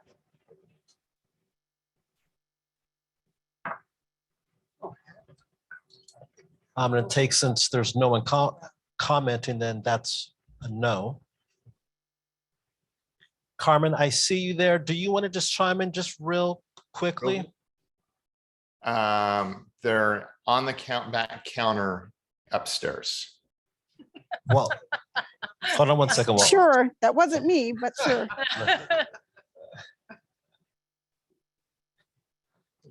Go ahead. Okay. Carmen. Well, okay, great. Well, I just was, thinking about, one of the things, or many of the things that the gentleman earlier talked about, the returns and incentives for working with those underrepresented individuals that's now required in SSBCI 2.0. And it was very shocking that no state has worked with organizations that specifically work with that business segment. They are accustomed to meeting the economic development requirements that most states are needing to meet. So that is an option. And we at MBDA could perhaps be a convener in that space. I know that states have to get their applications in right away, and that there will be incentives per the American Rescue Plan to working with SEDI. But if that's an area that we can play a bigger role in, happy to do so. Thank you, Carmen. And just real quickly, before you put yourself on mute, can you introduce yourself to the entire community for those who are not aware who you are? Of course, sure. I'm Carmen West. I'm a senior advisor for capital access at the U.S. Department of Commerce. I advise our agency's national director, who you heard from this morning, on access to capital issues surrounding all federal and private programs relating to debt and equity. I am also working with Treasury on their SEDI provision of the SSBCI. And so we're on the team just to ensure that there's a level of equity across all the programs with minority communities. Thank you, Carmen. David? Okay. Oh, go ahead, Sandy. Sure. This is Sandy Moore again from Advantage Capital. And I will talk a little bit about this tomorrow, but I would make an observation right here that there are just a dearth. There's just so few minority-owned VC funds out there. So that's a challenge, but I love Ms. Carmen's suggestion that there's more convening that MBDA can do around that. But I would also say that this is, this is going to require quite an aggressive effort. So I echo Michael's point about experienced fund managers who've worked in this space, because the data, this is something that I am working on at Advantage Capital, but the data says that we lost 40 to 45% of minority business enterprises as a result of COVID in 2020. So this is not for the faint of heart. If in fact we're going to build back that even 1/2 of that growth potential, it's going to have to be with a level of aggression and experience and just real vigor and rigor. And many of the minority-led venture funds, they are being born. So you're going to have the baby being born trying to help the baby come back. So it's some of that. I just felt it would be irresponsible not to at least point that out. I just want to add a little bit to that really quick, Dave. One, I think that that's part of the data. I have a list of 25 different venture capital funds as relating to civil unrest and COVID that have extensive experience in investing in ethnic-owned businesses across the country in a myriad of service and non-service-based industries. In addition to that, part of the research says that we've lost 40% of minorities, but the other part also says that we've had the highest concentration of new starts of Black-owned businesses that have created with $1 million and plus in revenue ever in our history. So I think that the holistic approach of we can't find them and they don't exist and where those individuals are might need to be revisited in a more meaningful way. Secondly, we've also had conversations with about 15 different funds that are not minority led, but have the focus of underrepresented and women and or minority owned funds across the country. So there has been a lot of capital invested. We totaled it up to about $69 billion that was invested to support ethnic owned businesses as it relates to the death of George Floyd. And we're talking corporate dollars from Goldman Sachs all the way to Nike.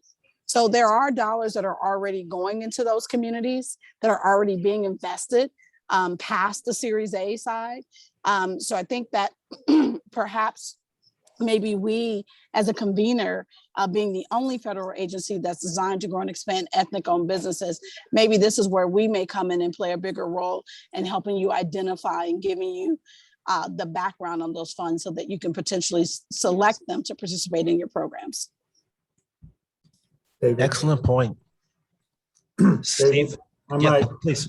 I might add some of the our recommendations with regard to minority and women-led businesses, both on the loan side and the venture side, is we have created what we call a starter loan and a starter equity, which is a smaller, and it's where we up to $25,000. This is on the loan side and on the venture side both, where we match 400% of whatever the bank puts in. And so on both the equity piece, we have minority businesses that are kind of in that really early stage. They might have one investor and we can put money in that way. We also have another higher percentage where we'll match 25% up to $250,000 on both the loan side and the venture side that we're recommending in kind of the program design elements on both the loan side and the venture side. So we're trying to do part of it through program design. And we can do that because the way we approached our portfolio is we know we're going to get above 10x with some parts of our portfolio, which means that we can then be more aggressive in other parts of our portfolio too. I hope that makes sense. No, it makes perfect sense, man. Thank you.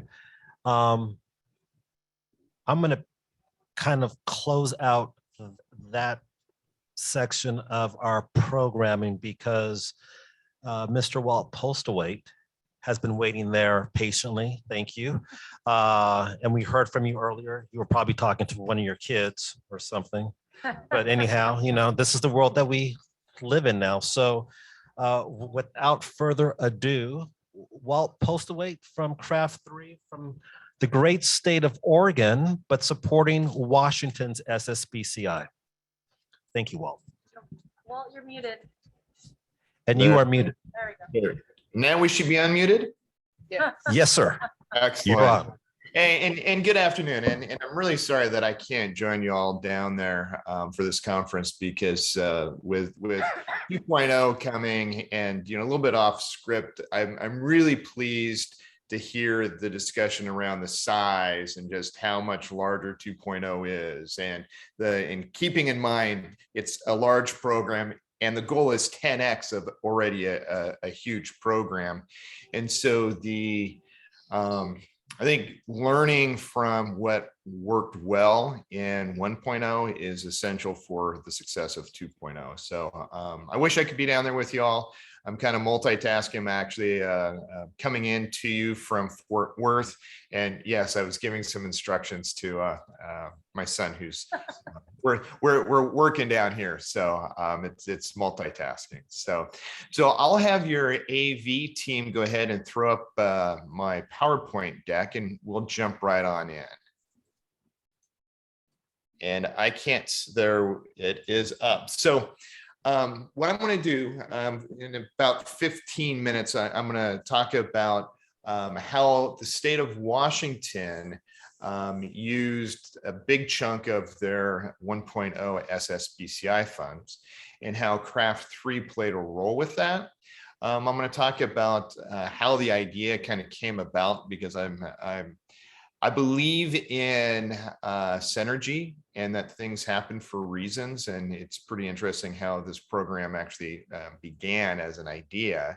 And I'll talk about what we did, how we approached it, and then what did we do? And from the standpoint of we made some of the pieces work. There are a couple of pieces we fell short in, but it was a great exercise that I'm really hoping other states will look at with 2.0 coming down the pike. And then I'm also going to talk a little bit more about Craft 3, the CDFI world, and how CDFIs, I think, can play a very big role in 2.0.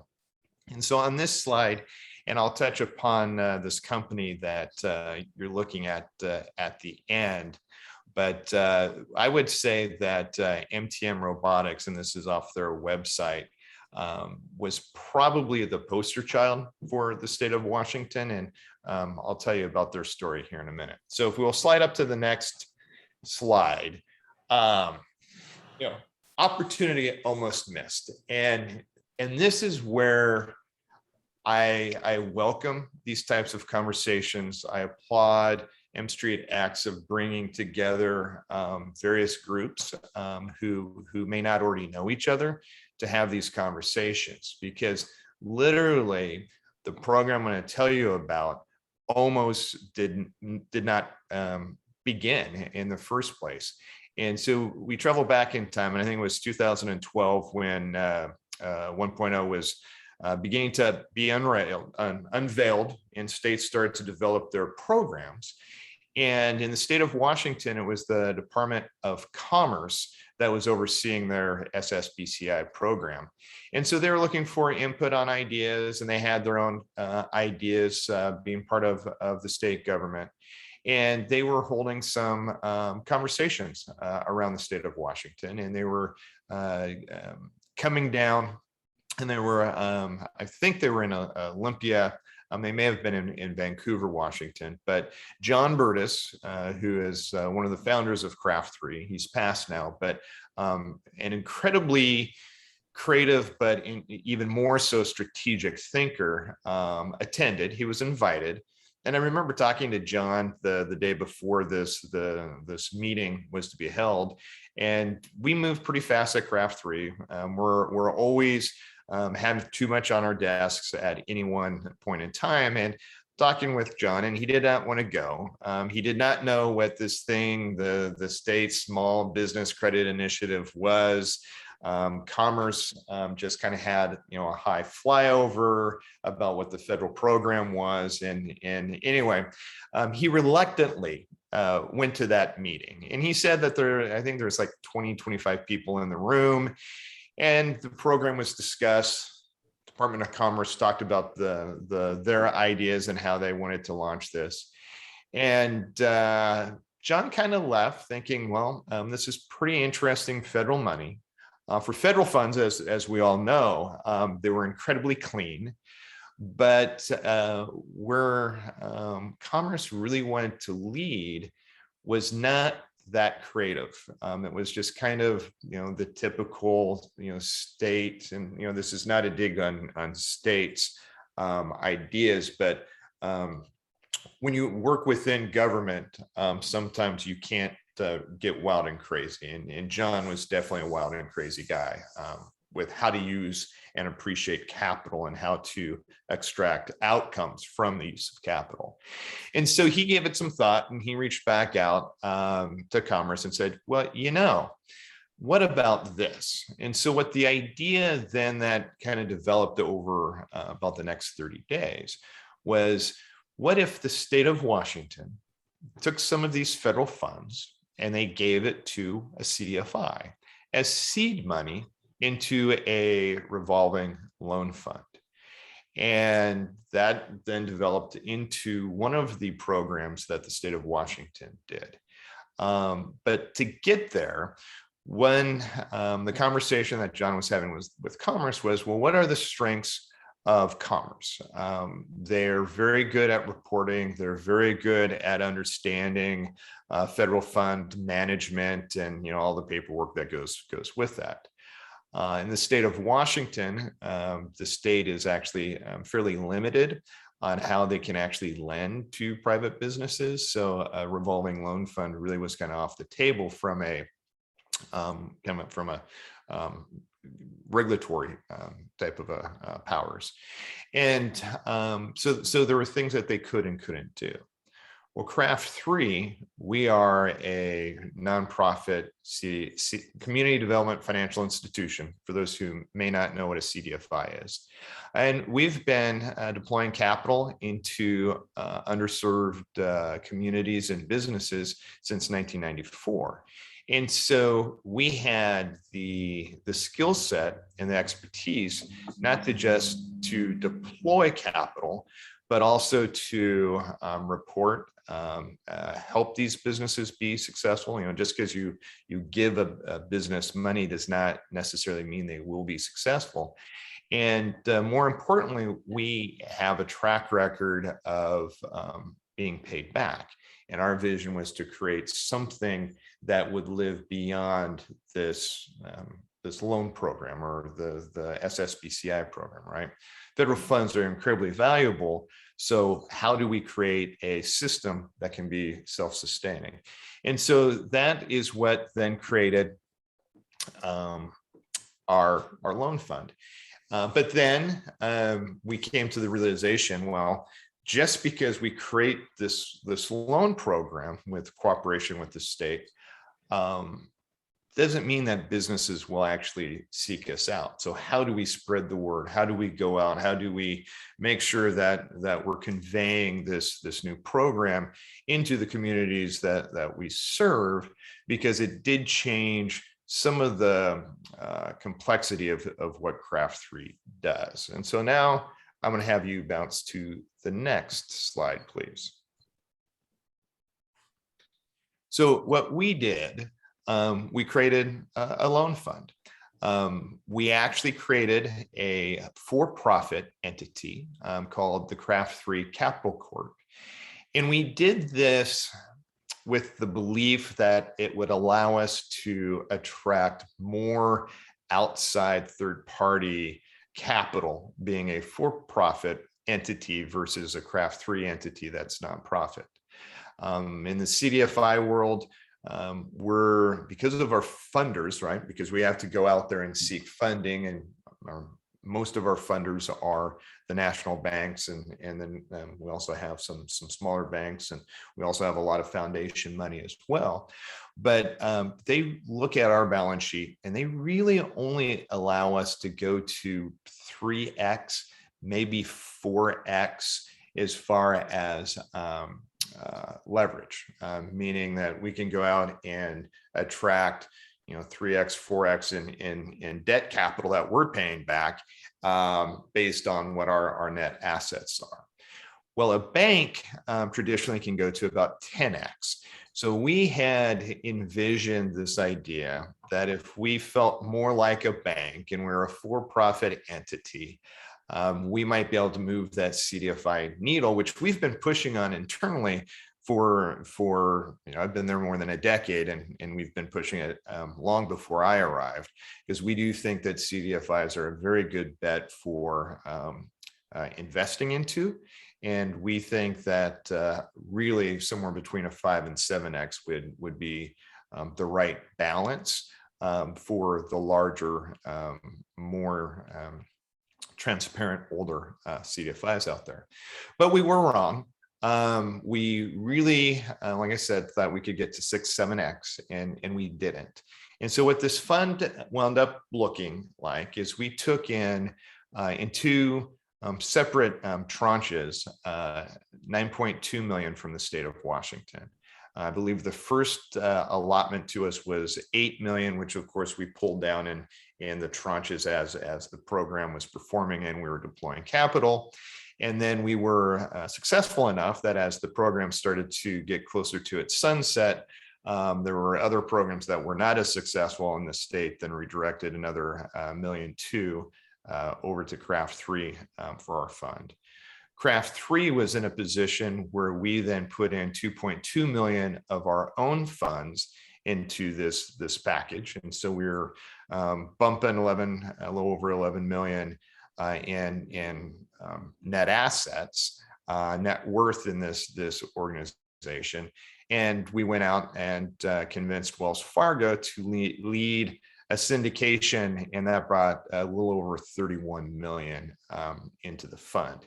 And then we used this fund to then deploy into a number of businesses. And where I said a minute ago, this loan fund kind of changed a little bit of what Craft 3 does. The underlying, right?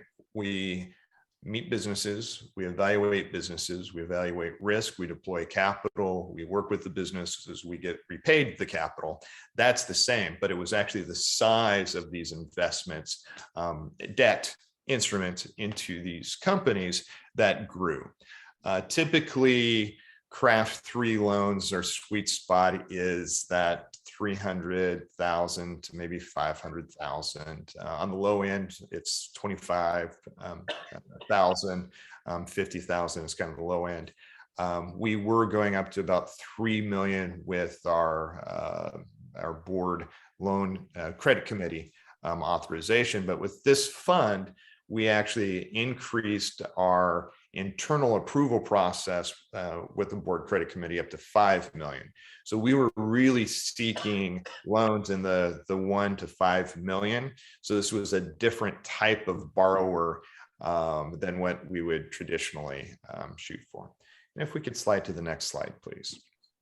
So what we looked for as far as our targeted borrower is they had to be Washington based, because this was a Washington state program only. However, I would note that Craft 3 is both Oregon and Washington. That is our footprint. But because this was just Washington, we focused on Washington businesses. We looked for businesses that what we called formally banked. Of course, this is coming out of the Great Recession. There were still very solid, well-managed businesses that were being told no by their banks. And so we called these formally banked, and we sought them out to deploy capital in that 1 to 5 million range, if that then allowed them a chance for sustainable growth. And then, and I think this is a core competency of Craft 3, and that is getting to know management and the entrepreneurs that we're working with. I said earlier, just because you give somebody capital does not mean that that business is going to thrive and succeed. Unfortunately, in a career of mine of commercial banking, I've seen plenty of companies that received capital and failed. So what we've really developed as an organization is a good skill in working with management and understanding character. And then we also worked with the special asset departments of banks. Frankly, I kind of thought we should be their best friend. We didn't take their garbage. We were very clear with them. If we can't make a dying company or a bad company or bad management good, but what we could do, because we operate outside of the confines of regulated banks oversight, we can do things. We can be more patient. We can be more creative with the repayment structure than what regulated banks could be. So what we did is we talked with special asset departments and said, who are your borrowers that are struggling? You can't help them, but you really, really want to help them because you believe in them.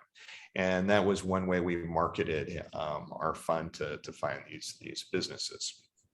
Now, if we could slide to the next slide, please. So this is what we did.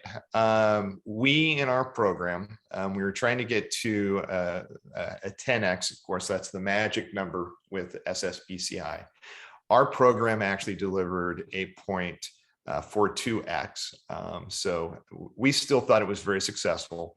Our agreement, or when we started with the state of Washington, we had a target of 7x. And so we were able to exceed that. We created almost 400 new jobs. And these were, generally speaking, quality jobs that were accessible for people who did not have special training or special degrees or letters after their names. And so coming out of the recession, we thought that these, especially in a state like Washington, that has definitely a dense urban core with the Seattle-Tacoma MSA, but there is a lot of Washington state that is also rural. And then we also protected or retained over 200 jobs. And we were very selective on how we counted that, the head count with protected jobs or retained jobs. We actually used the definition that without our capital, that business would have gone away, or they reported that they would be cutting shifts. And so this just wasn't employees that FTE that they just happened to have. These really were 200 plus jobs that were definitely at risk.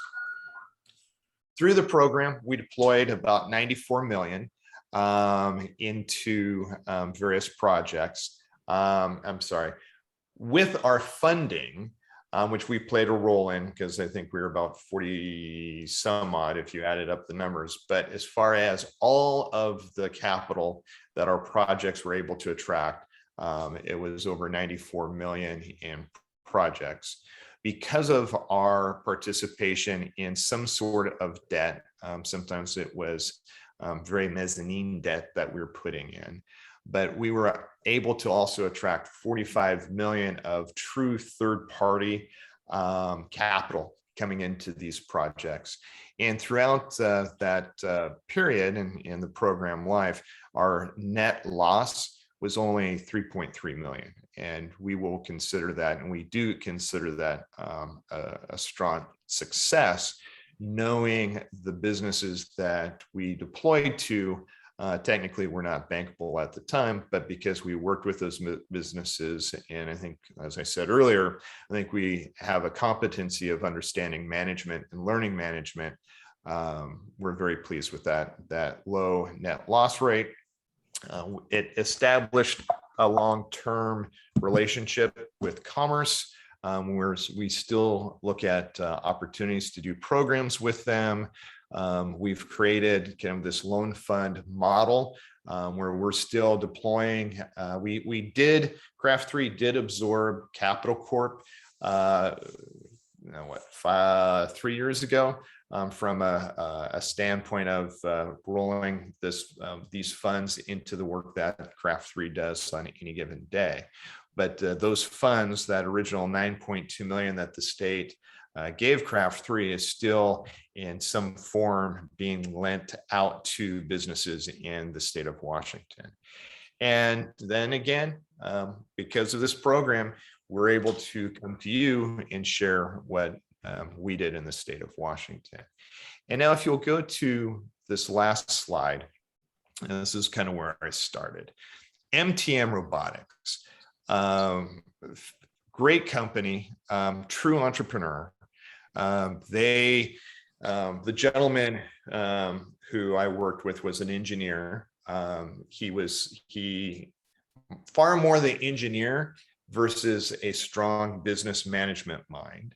He, through kind of a course of some work, and he spent time working with Boeing and developed some technology at Boeing, and Boeing didn't want to retain it. So he started a business which was called Mobile Tool Management, using that technology, paying Boeing a licensing fee. But as he was just still around the world of airplanes and aeroscience, he saw what animation or the robots that were being used in this industry were big giant machines that then parts moved through. And he just knew that there was a better way. And so what he actually did is he created small scale robots, most of which one person can just pick up and move around.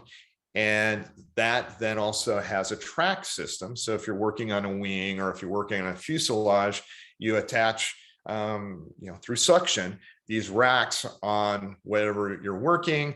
These little robotic machines figure out where they are. I'm not an engineer. This is way over my head.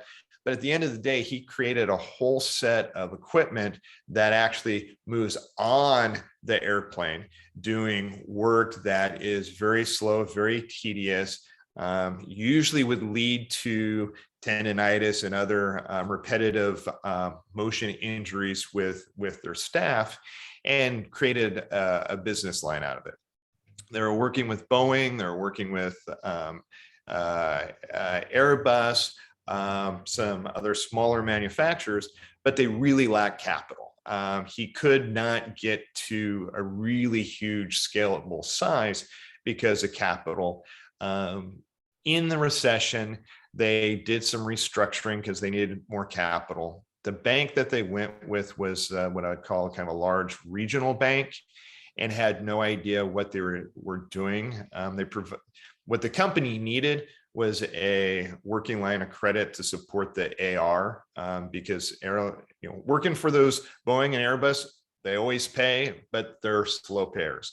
But what wound up happening is the loan they got was a term loan, like they were financing some sort of capital equipment, and they did not match well. And so we came in because they couldn't refinance out to a line of credit. We created a product that worked for them. They were in our portfolio, I think, about 6 years, and they actually wound up selling. They knew they needed capital. One of the things that we required when we started working with them is that they bring on a CEO who can manage the business side and allow Mike, the engineer, to focus on the technology side, and he did. Bankers love it when their clients listen to them. And anyway, he sold that. I think, the years kind of blur anymore, but I think it was about 2.5 years. I think it was 2019. And Airbus actually purchased the company for modest 8 digits. So I look at MTM really as the success. That company would have gone away had it not been for SSBCI in the state of Washington working with Craft 3 and being open to work with Craft 3 to come up with this loan fund. Not only did we give them capital, allowed them to expand, allowed them to hire, we gave them the runway and also some skills that helped them get to a point where they were actually able to sell to Airbus. And the company still is in the Seattle area. They're still making these robots. These are used still by Boeing and Bombardier and other manufacturers, even though Airbus owns them. So that's the success. That's the high watermark. I can tell you about a couple specifics with that 3.3 that we lost. But as a banker, and I'm a reform banker, as I tell people, and I've been in the CDFI space now for coming up on 12 years. If you don't have some losses, you're not pushing the envelope far enough, because life happens. You can lend to a good business. You don't know what will come down the pike. So that's CRAFT 3. That's what the state of Washington did, or I should say one of the 3 programs. I do think we were the most successful program for Washington State. And knowing with 2.0 and the size at 2.0, and then putting another 0 behind that size, it is through collaboration. It is with creative partnership. Frankly, it's tapping into organizations that already have the skill set and the mechanisms to reach these businesses and deploy capital. I really think that is the key to success. And then frankly, managing that portfolio.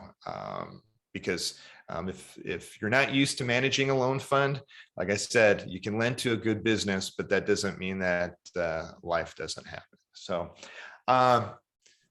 that's what I wanted to share. I really want to open up for some questions and answers. I talked longer than I had meant to. I'll blame That's it. okay. That's okay, dude. That's being in okay. Central Time Zone instead of Pacific. Yes, you are. And thank you all for your ability to storytell. You do have that ability, my friend. Just super quickly here, folks. Does anyone have any questions for Walt before we bring in Nancy Robles from the great state of California?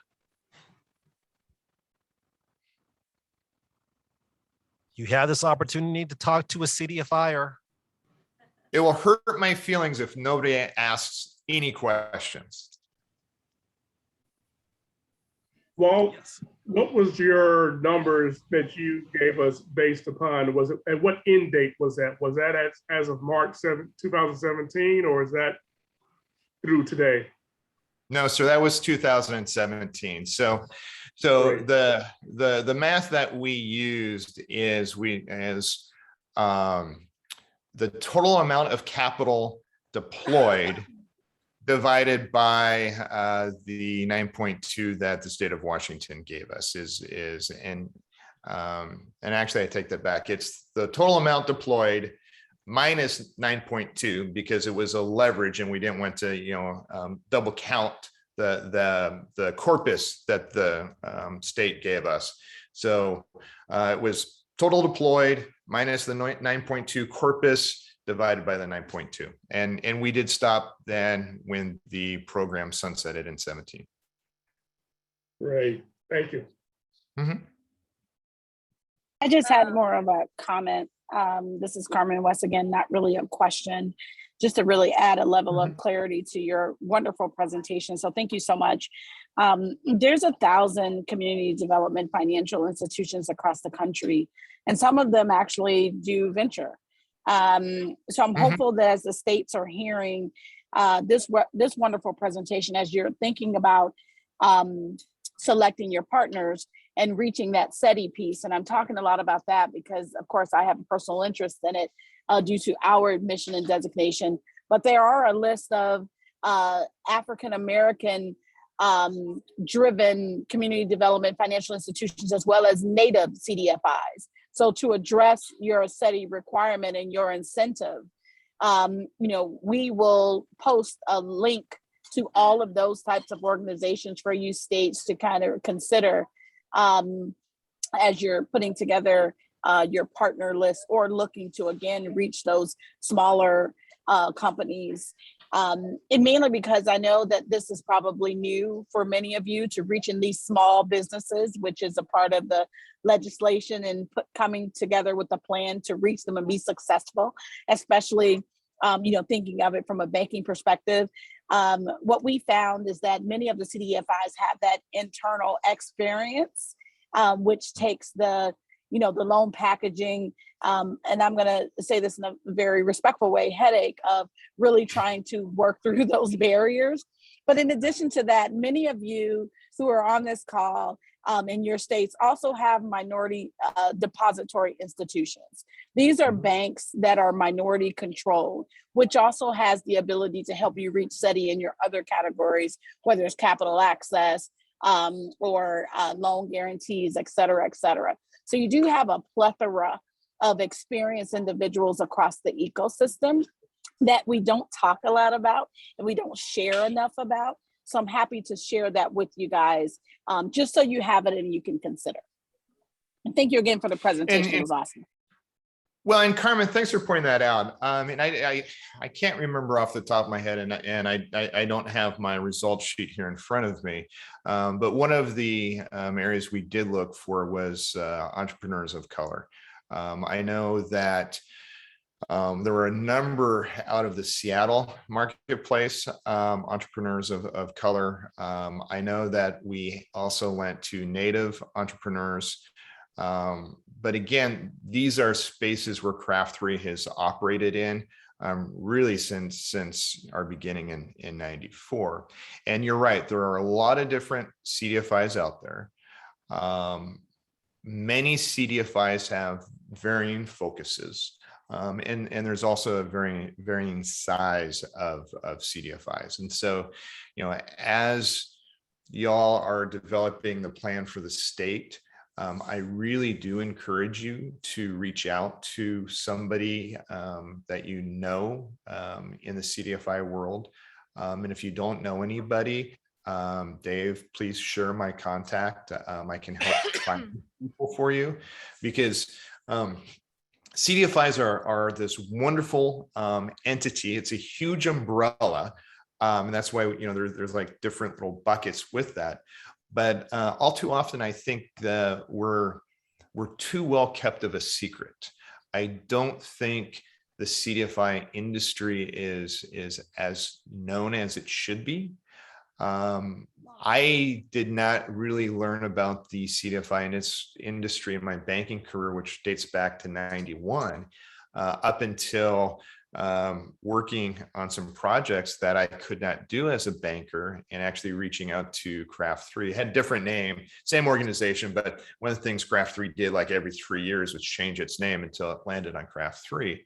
But that's where, as a commercial banker who always believed in community and creativity and the power of capital, often, that type of money. And our goal is always to get our customers, our clients into the banks, because that's really where the cheap money is and that's where they belong.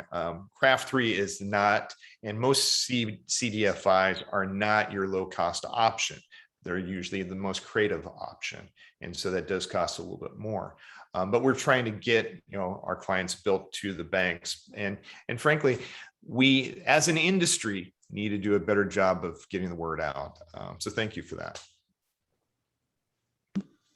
No worries. Thank you. Yes, Walt, I will be reaching it back out to Leah, whom I just spoke with a few moments ago, to share with her your website and information that you just shared. And I hope you don't mind, I've been snapping pictures of your slide.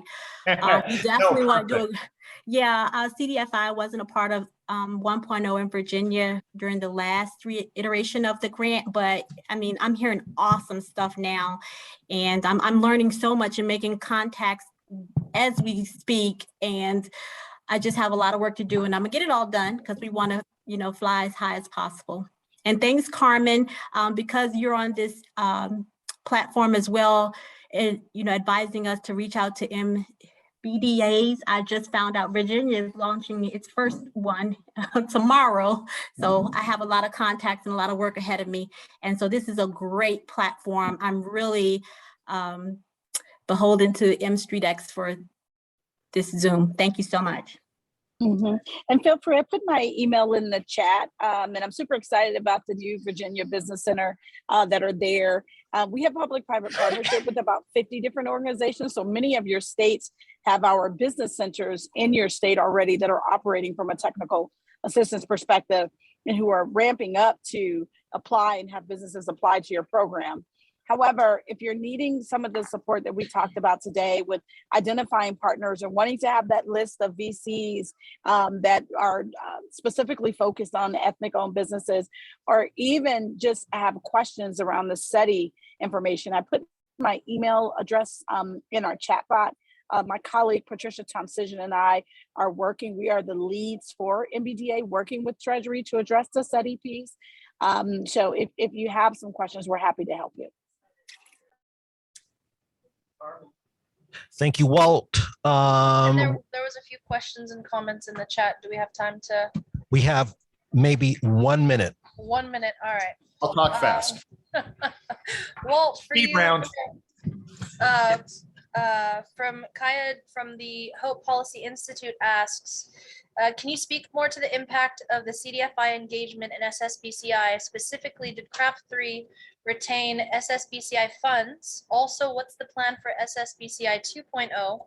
Will other CDFIs be involved in Washington or Oregon? I realize that's a multiple. Like 3 questions. So 3 questions in there. So, so yes, Craft 3 wound up with 9.2 million of SSBCI funds that flowed through the state of Washington and landed on the Craft 3 Capital Corp balance sheet. So that was the state giving Craft 3 Capital Corp that money. It was an injection. So that did not go back to the state. The monies that we leveraged and lent out, got paid interest on, that source of revenue stayed within Capital Corp and flowed up to Craft 3, the nonprofit.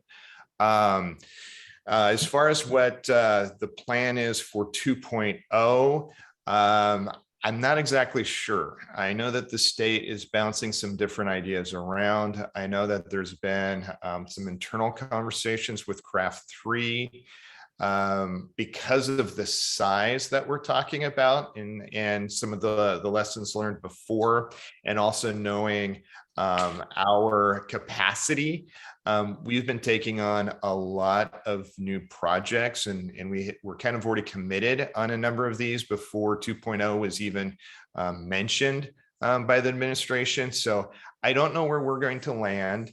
That's not really within my internal sphere anymore with Craft 3. I heard somebody talk about NMTC earlier, and now I'm more on the NMTC side with Craft 3 doing creative work there. So I don't know really what Washington is thinking, and I'm not sure what role Craft 3 will play. There's I can't remember what the second question was there. I think I got the first and the third. Let's see. Specifically, did Craft 3 retain SSBCI funds? And what's the plan for SSBCI 2.0? Will other CDFIs be involved in Washington or Oregon? Gotcha. Oregon, probably not. Oregon, they have Business Oregon, so they kind of have their own internal team. Oregon, Biz Oregon does lending and other things. So I'm not sure there. But I hope CDFIs are used both in Oregon and Washington, because I think the numbers that we're talking about are absolutely staggering. When you look at the size of 2.0, knowing that we're going to, the goal is 10x, knowing how much capital is already out there. And, I'm going to tell you the truth. There's a lot of businesses out there that wound up with PPP funds. And what they have done is they've paid off debt and increased cash on their balance sheet. So I've seen it happen. Great point. So the concern I have, and so I'm off script, and that's what I do. Go for it. The concern I have with 2.0, and why I think working with CDFIs, working with lenders or somebody who understands capital into businesses and what does that do long term. And frankly, you all should be thinking about, how do we use this 2.0 money internally and create sustainable programs that keep giving after 2.0 sunsets? And Washington did that because like I said, we still use that money within the lending that we're still doing in Washington State. So, that should be the goal for everybody, sustainable programs. Second goal, or kind of the tactical side, is how do you deploy money into the business sectors where the pendulum has moved, and now you've got businesses that are deleveraged, they've paid off debt, they're sitting on cash that they weren't pre-pandemic, and how do you then convince them to take on more capital to do what they want? And how do you do that in a way working with businesses that don't grow out of business? And and I've seen businesses get too excited, grow too fast, grow beyond their balance sheet, and they're out of business in 2 or 3 years. Even though they were a great business 3 years ago, but they took on all this capital and they grew, and they decided that they wanted to be super big, and not understanding that it's not the top number of revenue that is going to determine success or failure with a business. It's the bottom line, right? So anyway, so those are my concerns. So yes, I really hope CDFIs are used, or other loan funds, or some other expertise is used, because the dollars we're talking about are huge, and the business climate has changed. It kind of like, what we've seen elsewhere, right? The rich got richer, and the middle class and lower income, have continued to get squeezed, and that's happened in the business world. So the challenge is, how do you come up with a sustainable program where you deploy company into businesses that are going to be around for the long term, and keep those jobs that you create over those first 12 months, and not grow themselves out of business? It's a true threat. Well, opine, brother, opine. That being said, I'm going to say thank you, Walt, from the great state of Washington, indirectly because you're in Texas right now. But as we migrate south from Washington to California, Nancy, welcome. Hi, thanks for having me. Thank you for being here. So as I look over your shoulder, I see a wonderful city. My home city. Sorry, I just had to put out that plug. I knew you'd like that. Yes, thank you. I do appreciate. But you have a very interesting story to share about California and how California used its SSBCI. So you've been on both sides with California. Yes. So if I could share my screen, I have a presentation as well.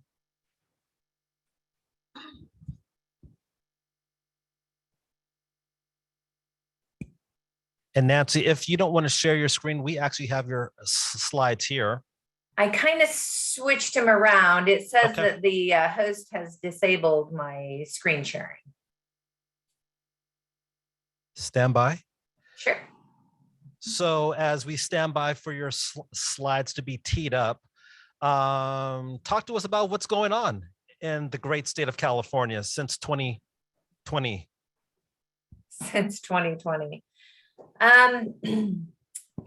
California is just like all the other states. We're all, dealing with COVID and telework, and all of the side effects that our small businesses have encountered because of it. So just as an introduction to myself, I'm Nancy Robles. During SSBCI 1, I was in charge of the CalCap program at the State Treasurer's Office. And then I moved to an agency in the governor's office where I was in charge of the loan guarantee program. So California is a little unique there, where our small business programs weren't necessarily in one place. Half were at the governor, half were at the treasurer. So we had a very unique situation where we had to apply for the SSBCI fund as two agencies in one state. So we had one application. We will be doing the same thing with SSBCI 2. I no longer work in either of those areas, but I was the subject matter expert on SSBCI 1, so I am still assisting those that still work there. So let me see if we got us ready yet. Yes, okay.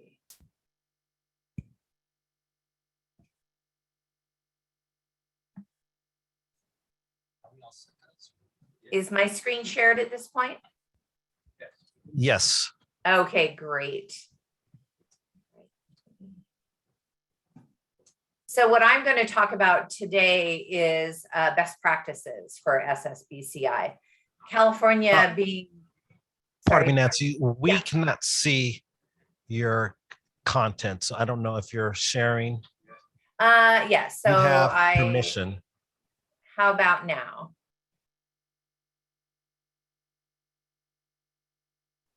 No. No, okay.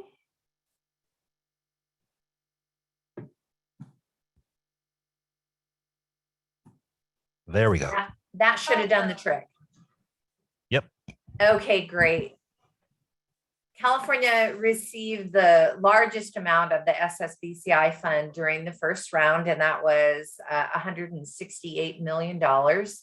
And I can remember working in the CalCap program when we heard that $168 million was coming, which meant CalCap got half and Loan Guarantee got the other half.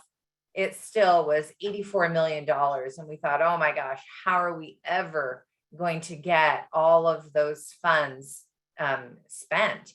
It was a huge amount of money that we knew would be coming in. And we started sharing right away. And what we did, we started preparing by looking at our legislation and our regulations. We were very fortunate in California that we didn't have to change any legislation, which is something that if you're going to be starting a new program that you should be looking at a while back. Our regulations, on the other hand, we did have to update. We were very fortunate to have the opportunity to do emergency regulation in our state, where it would only take between 30 and 45 days to get a regulation in place and allow us to start expending the fund. And as a result of being able to do that quickly, we did start expending our fund, and we're one of the first states to actually get money out the door. And what we found was that we received great pressure from US Treasury to start getting money out there. They wanted reports. They wanted to be able to report that SSBCI had begun, that money was being deployed, and that small businesses were getting this money in their hands. So at the minute that we received the funds, and I remember it was on April 1st, we received those funds and we started deploying. We had existing programs, which made it, pretty seamless for us to start. But the issue at the time was we didn't have all of the guidance from SSBCI. We didn't have guidance from Treasury, but from what we had read, within the statute, was that we could use our existing programs and basically run it about the same as our existing programs. So we started getting money out the door right away. In order to do that, though, we had to be really creative, because when our existing programs at the time, the Capital Access Program and the Loan Guarantee Program, they had really slowed down and almost come to a halt because we were running out of money in California. So that created a situation where our lenders didn't trust us. So we didn't actually make the loans ourselves. We used lenders out in the community to make the loans. We administered the fund and also took care of the compliance on that end. At one time, we had received funds from our state. We'd received $20 million the year before in our loan guarantee program, deployed a few loans, and then the state came back and took that money away. So our lenders at that point were very mistrusting of any type of government funding. It created a situation where some of the loans that were made, there was no fund to pay the loan when it defaulted. So if you could just imagine, you know, we were having a really hard time getting lenders on board. We started a telephone campaign. We reached out to our California Bankers Association, got a list of every lending institution in California, and literally started making cold calls, calling on different banks and letting them know that there was this fund available that would help them. We put together a roadshow. We created a presentation that basically was telling the lender, this is what it will do for you. This is how it will improve your lending institution and how you can leverage these funds to create a better business for yourself. That bankers listened to. I heard Walt say that he was a reform banker. I'm a recovering banker. So I knew that when I was a banker, what I wanted to hear was what's in it for me. So that's how we started our roadshow. We started developing a lot of trust with our bankers. We advertised in as many places as we possibly could that we had this fund, and we were ready to help small businesses. So in getting that money out the door, one of the issues that we ran into was we started deploying funds on April 1st, and on April 11th, US Treasury came out with their guidelines. And as we grabbed their guidelines and started reading through, we realized, we've already violated some of their rules just by doing things the way we had done things with our state fund. It didn't actually mesh with our federal fund.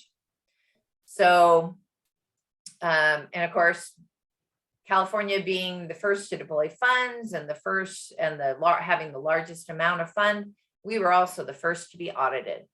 And within the audit, it showed that we had, their words were that we misused the fund because we didn't follow guidance that occurred after we had already started deploying funds. The auditors weren't, really caring about that. So we, decided that we were going to go completely and totally overboard. We hired a consultant to come in, and they created a compliance matrix for us based on the guideline from US Treasury. We completely revamped our entire data processing system. We brought in temps to actually input data into our system so that we could line everything up.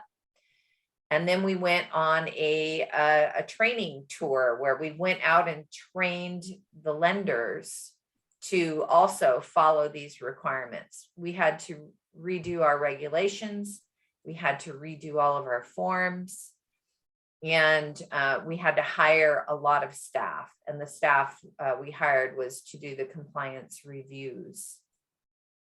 It was well worth it because we never made that mistake again. We also shared that compliance matrix. We shared with any state that wanted to mimic our compliance. We shared all of that material with those other states. We really felt like we were all in it together, and we wanted others to learn from the mistakes that we'd made. We also created, with the help of the consultants, we created manuals. We created manuals for our lenders, for our staff. and for our compliance crew, we also shared those manuals with everyone. And this was to, not just to help us with our day-to-day, but also to show the auditors that we were serious about complying with what they had wanted us to. Then, as our programs were rolling along and we were getting the funds out the door, which was, the number one goal, then we realized, we weren't going to meet our leverage ratios. Our goal for leverage was 11-to-1 when SSBCI's goals were 10-to-1. We wanted to, reach a little further just to be sure that we hit that 10-to-1. And I'll do a spoiler here and tell you we didn't. But when we realized that we needed to do something better, we thought the best way to do that was to create more programs. So we created a collateral support program, and we also created a loan participation program. The collateral support was really to get more funds out the door faster. By the way we designed it. We also were looking at retention and recycling of the funds. So we designed the next two programs to try to help retain funds and recycle those funds faster. The faster you recycle your fund, the higher your leverage will be. So the capital access program is the one program that will leverage your fund the highest. However, it's much smaller dollars, and I'll show you some statistics at the end that will help illustrate that. Capital access is the hardest program to do because it's the smallest dollars. However, just depending on your state and your goals, which is what we were looking at, it's a fantastic program. It will help leverage all of your other fund. California did not have a venture capital fund at the time. California was saturated with venture capital. And as a state agency, we decided that wasn't an arena that we wanted to compete in. So we did not. For SSBCI 2, we're actually considering it. So this is an illustration of California's real figures, our capital access program. It shows the amount of financing, not the funds deployed, but the amount of financing that was created through those programs, and also the leverage. So you can see the capital access program, it leveraged 22-to-1. Our collateral support, 2.8. And then the loan guarantee program, 8.6. And on a weighted average yield, we hit 7.5.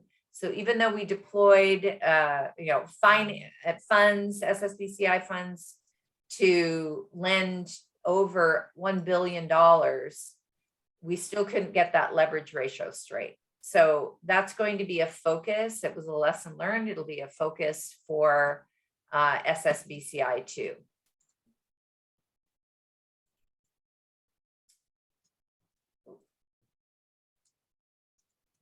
I'm getting lost on my screens here. All right.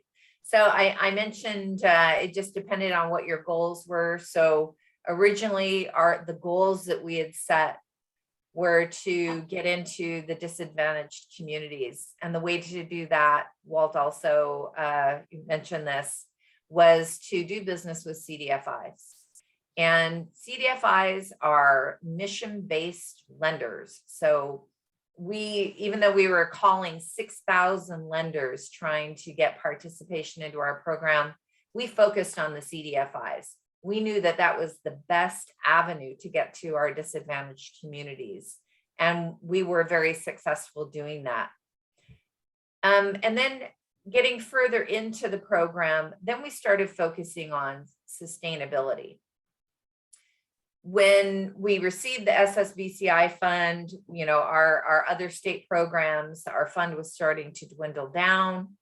We were wondering, how are we going to keep these programs going? And SSBCI was, just a godsend there.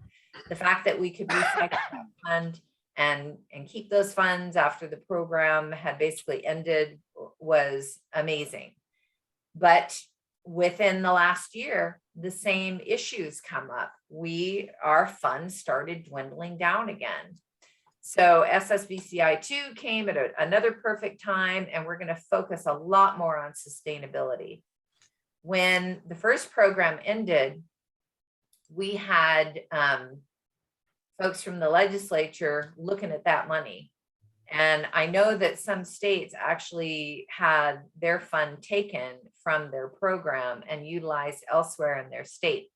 Whereas by creating the 4 different programs, we actually financially kept separate financial records, and we kept the fund in 4 different pots so that we spread it out. And just as an optic, it looked like we had smaller amounts of money within these different programs. And it helped us justify to the legislature why we needed to keep that fund and how long we could, make that fund last and how many businesses we could reach. And that really resonated with them. And we ended up being able to keep all of the funds in the different programs.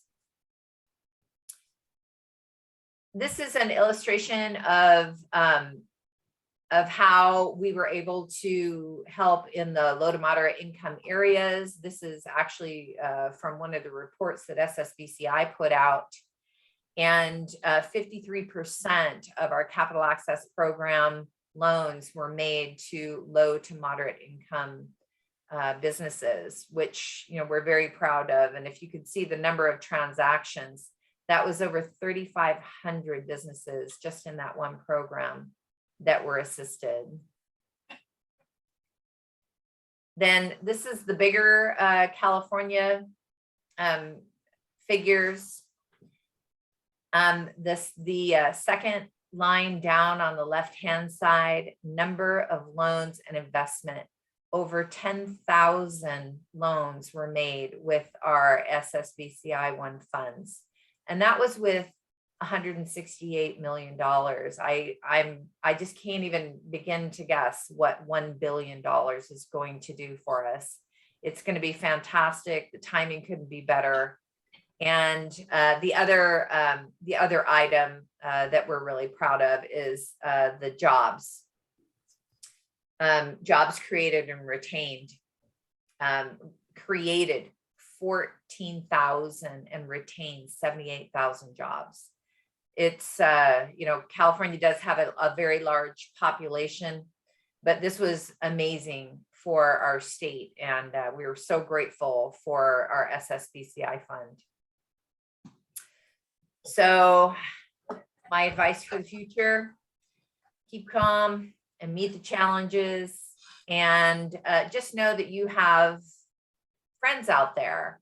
I was super impressed throughout SSBCI 1 how all of the states work together. I'm so thrilled to see some of my SSBCI 1 friends on this call today. And California is willing, ready, and able to help any of the states with any of the challenges that they come up with. We may have had the same experiences already that we're happy to share. So I'll give it back to you, David. Thank you, Nancy. Just real quickly, folks, we have time for maybe a question for Nancy. We're running a little bit behind. Just curious if anyone has any questions.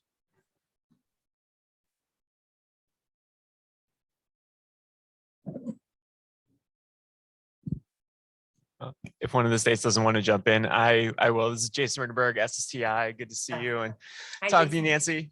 You mentioned that you guys are looking at doing venture capital this time, and you're absolutely right. California is obviously has quite a lot from the private sector, but I'm sure there are still, underperforming pieces, whether that's geographic or who the entrepreneurs or investors are in terms of demographics and increasing inclusion, or some of the sectors. California is particularly active, obviously, in software.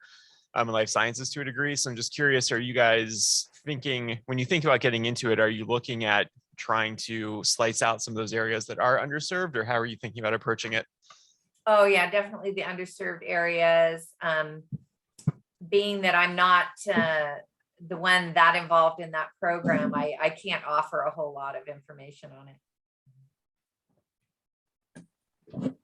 Yeah, fair enough. Thank you. All righty, Nancy, always a pleasure. Thank you so much. Thank you. Please stay safe and looking forward to talking with you soon. Moving quickly to Corey Phelps, staying on the West Coast. Hey there, Dave. Hello, hello. Good to be here. I can get you back on schedule. I can just take a few minutes and go through. Oh, you are the man. practice. Thank you. I'll do my best to get you back on track. So, as it pertains to best practices, I would say for us, what we learned is if you can keep the program as simple as possible, yet still meeting the intent of any Treasury guidance, that worked very well for us here in Idaho as it relates to our collateral support program. And then the second best practice is to engage the lending. Oh, no. We just lost Corey, folks, but hold tight.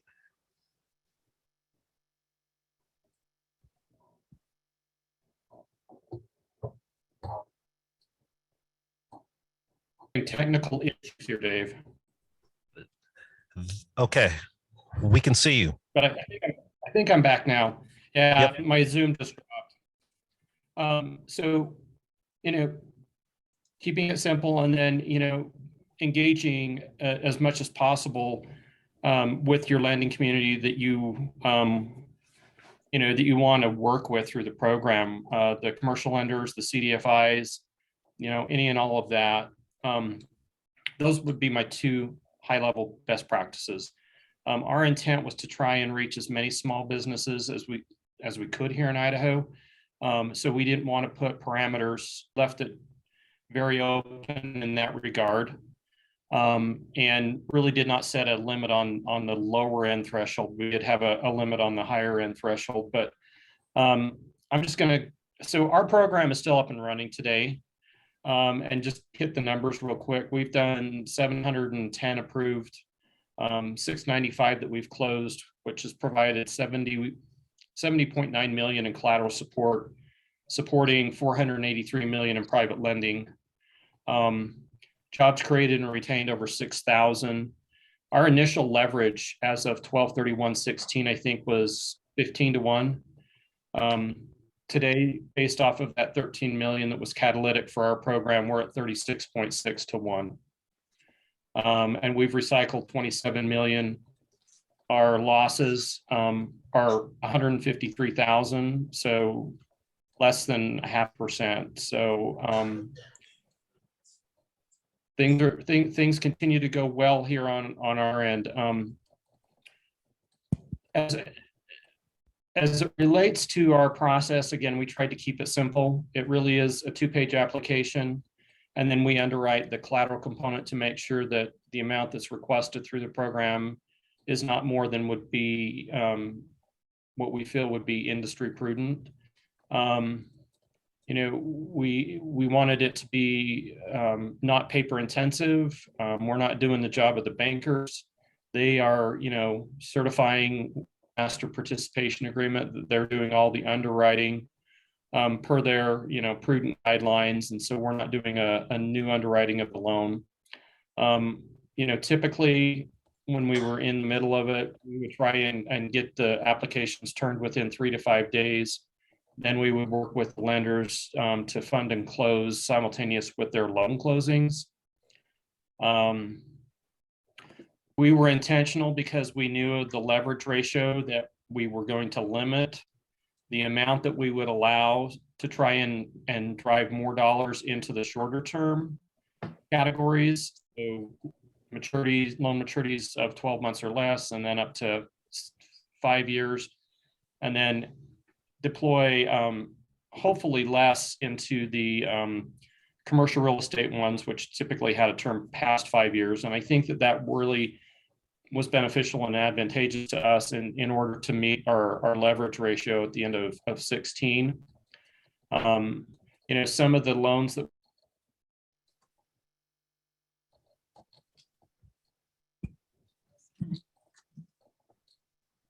Well, we just lost Corey again, folks. We're about at 3 o'clock here, and well, here comes Corey.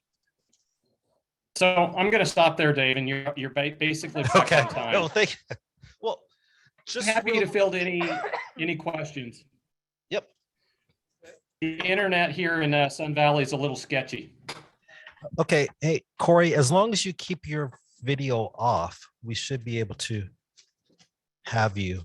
So, folks, while we have a couple of minutes before we take time for the next track sessions, I'm just curious if anyone has any questions for Corey. Again, Corey has a collateral support program. Corey did some amazing things in the great state of Idaho.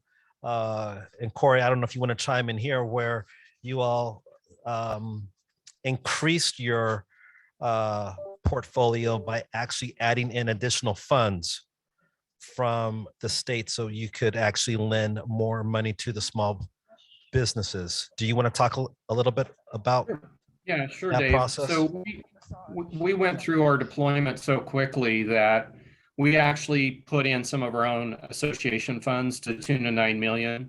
So we have the 13 million from the original allocation, and then we've injected another 9 million of our own money. And that was necessary really in order to keep it evergreen and ongoing. Very good. And just real quickly with SSBCI 2.0, and you've heard common themes here from the states saying that there's been so much money that's been deployed already from PPP and other programs from CARES, ARDA, et cetera. I'm just curious from your vantage point there in the great state of Idaho, where you had a mass, or I would say you had an influx of people moving from, Silicon Valley, maybe parts of Seattle and other parts of the country to Idaho. So just curious how that impacted you all there in Idaho. So, we looked a lot different through the pandemic. We had probably, it's just crazy.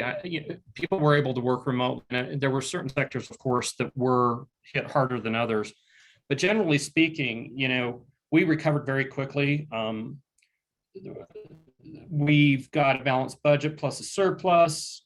It really, if you look at us, I was on a ratings call and the guy said, how in the heck do you guys look as strong as you do financially at the state level when we were going around the country and, states are really struggling due to the COVID issue. So it has been different here. But I can tell you the volume that we still have going through collateral support, I'm confident, and I don't know what we're going to get because we're having to work with the governor's office here. We get minimum allocation, for programs of 56 million. I'm confident we could deploy it within the time frame, easily deploy it. We're doing some larger deals. We're working with lenders. We've got the network in place, and so it would just be a matter of getting out there and getting out the word that there's more funds. Thank you, sir. Folks, before we take a short break, does anyone have any questions for Corey?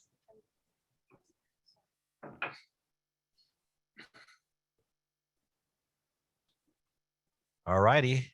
Well, with that, Corey, thank you, man. Certainly appreciate it. Folks, we're going to take about a 15-minute break. When we return, we will discuss innovative strategies and technical assistance. So look forward to seeing you in about 15 minutes.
Welcome back. Hope everyone is well. We're going to swiftly transition to our next track, which is innovative strategies and technical assistance. During this track session, we will talk about M Street X. We'll also hear from Future View.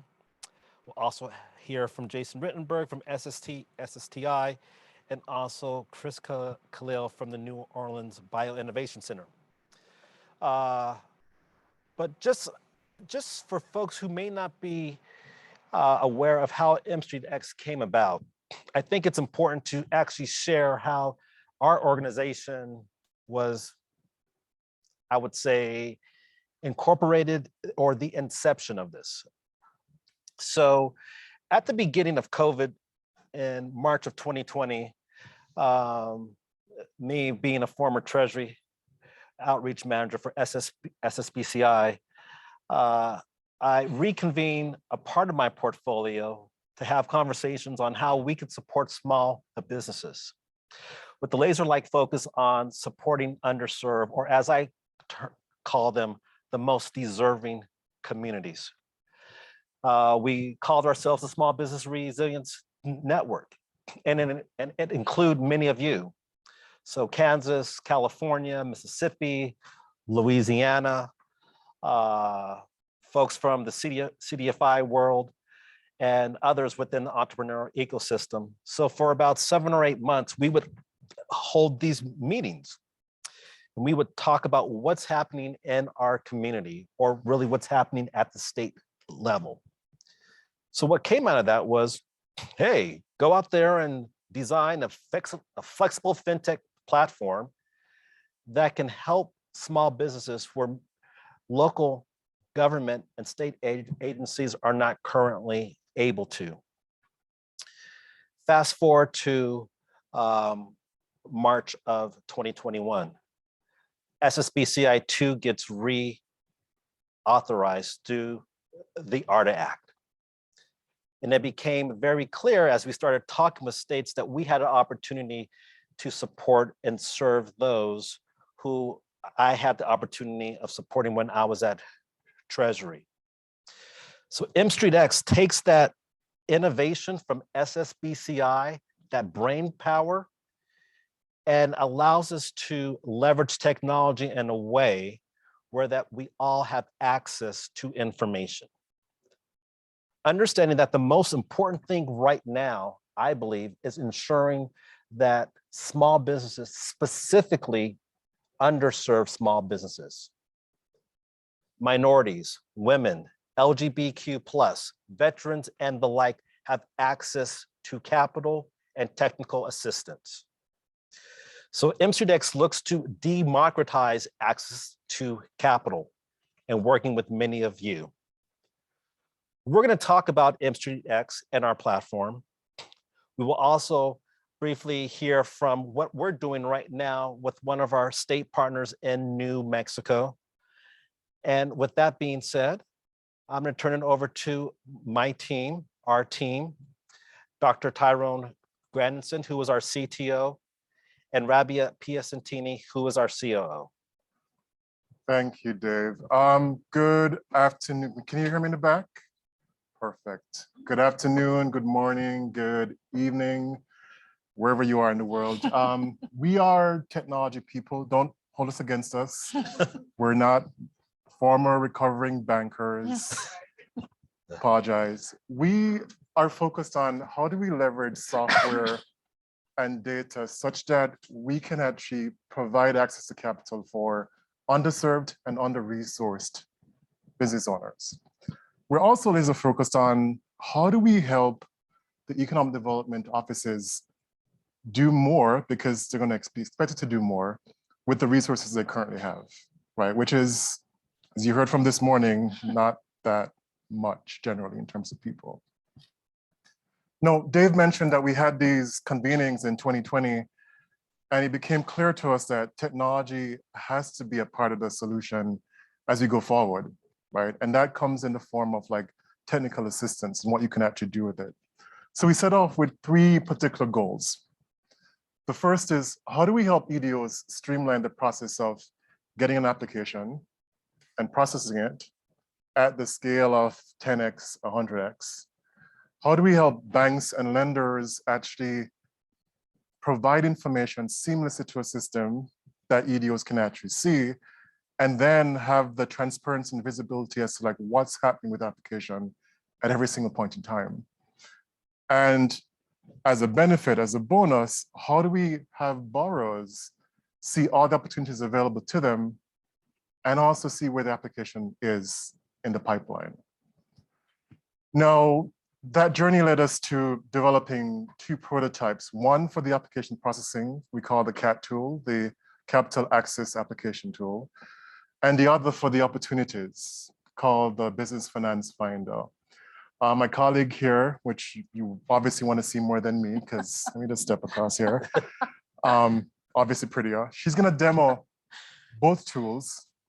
And then we're going to have Joanna Nelson from New Mexico talk about her experience with and what we've been doing with it so far. All yours. Thank you so much. Again, my name is Rabia Piacentini, and thank you so much for that lovely introduction. And so, okay, perfect. Just a little bit of background before we dive into the CAT tool itself. As Ty mentioned, this is an ecosystem where we have these 3 different entities involved. And so I'm going to be going through the CAT tool first, and then looking at how the BFF fits into the lender and borrower as a plug into the socket of that, so that we're able to introduce these in an ecosystem that really streamlines and makes this seamless, but also really pushes upon visibility and transparency to build trust within the communities that are relying on bankers and CDFIs and lenders in general, as well as at the top of it, at the EDO offices, just having that clear transparency throughout. So here, again, the 3 entities within this ecosystem are the EDO office, the lender, and the borrower.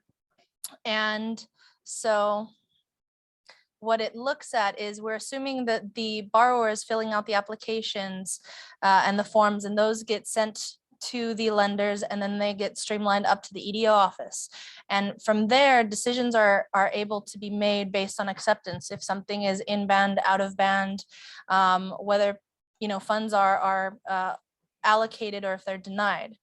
And so I'm going to go into the EDO side of things. And in terms of what the CAT tool and the BFF as well, it's modeling this process flow. And it is fully API based. We are assuming that the lenders have these applications from the borrowers. And again, they send this through the tool through API. A lot of times, historically speaking, these were forms that were sent through fax, through email, and even still, I know of several organizations that still use snail mail to do so. And so what we're trying to do is leverage the technology that exists currently in order to have this digital transformation. No longer should people be waiting, weeks, if not sometimes months, in order to see what's happening with their loans, or on the other side of it, having this massive workload be on the shoulders of one individual person or team, being able to leverage artificial intelligence in particular to be able to help, like we've said so many times, streamline it, but also create the decisions and have risk mitigation regarding that based on the information that they're able to see from that. And so here, I'm just going to show really quickly. This is from the viewpoint of the EDO office. And so we have the information and resources that they have on their side. And as I mentioned earlier, we're using AI. Parts of those are optical character recognition, as well as natural language processing, so that anytime you're sending in forms or the lenders are sending in forms, this information is uploaded through artificial intelligence. So it's not relying on somebody to manually input this data. It's something that's automatically ingested into the system that is stored. And so I'm going to be going through into the platform itself really quickly. And I'm going to talk a little bit about the dashboard here. And this was something we built as a prototype for Mississippi in particular. And here the dashboard, what we do is we create it bespoke to the EDO office based on their needs and what they're needing to see, bite-sized digestible pieces that they can clearly see the different aspects of the program, the projects, the submissions that they have, so that they're able to get that concise, clear picture of those pieces that they're supposed to be targeting. And as far as the system itself, it is doing the necessary compliance check from Treasury. So we're currently working on, we already have the pieces from SSBCI 1.0, and we're adding the additional pieces from 2.0 so that we're able to load these different applications for the EDO staff to approve or not. And so at this point, it really does become a matter of visibility into the process for lenders and borrowers. And so here I'm going to go into the transaction aspect of it. And we can use this to look and observe matching and measuring leverage. As with SSBCI 1.0, there needs to be that one-to-one match with the aspirational goal of 10-to-1. And so with the transaction leverage here, you're seeing this on a real-time basis so that we're able to see exactly where your leverage is at any given point in time. And these are all inputs that is ingested from the portfolios that you have. And obviously, these are the particular items that have been approved upon that are within the cloud-based system that feed into the transaction leverage, like I said, in real time. And then we're going to go over to the portfolio. And the portfolio, the back end here, the analysis on the portfolio mix for the EDO office is to ensure that there is diversity. So you have ad hoc reporting, sorry, for Treasury to tap into through API to pull that in real time, or have the EDO staff do the same. And so our assumption is that Treasury is using the tool like they are, other software currently that is out there. It's not necessarily made specifically for government or financial institutions. And so that's where the problem lies, is they're using technology, one that's outdated, or technology that's not necessarily specific to their needs. And they're, using a system that they're kind of having to make fit, having a peg in a square hole kind of thing. And so here in the portfolio, we have the whole set of applications. And so the whole point of it is so you're able to see what's in band or out of band and what can be improved upon.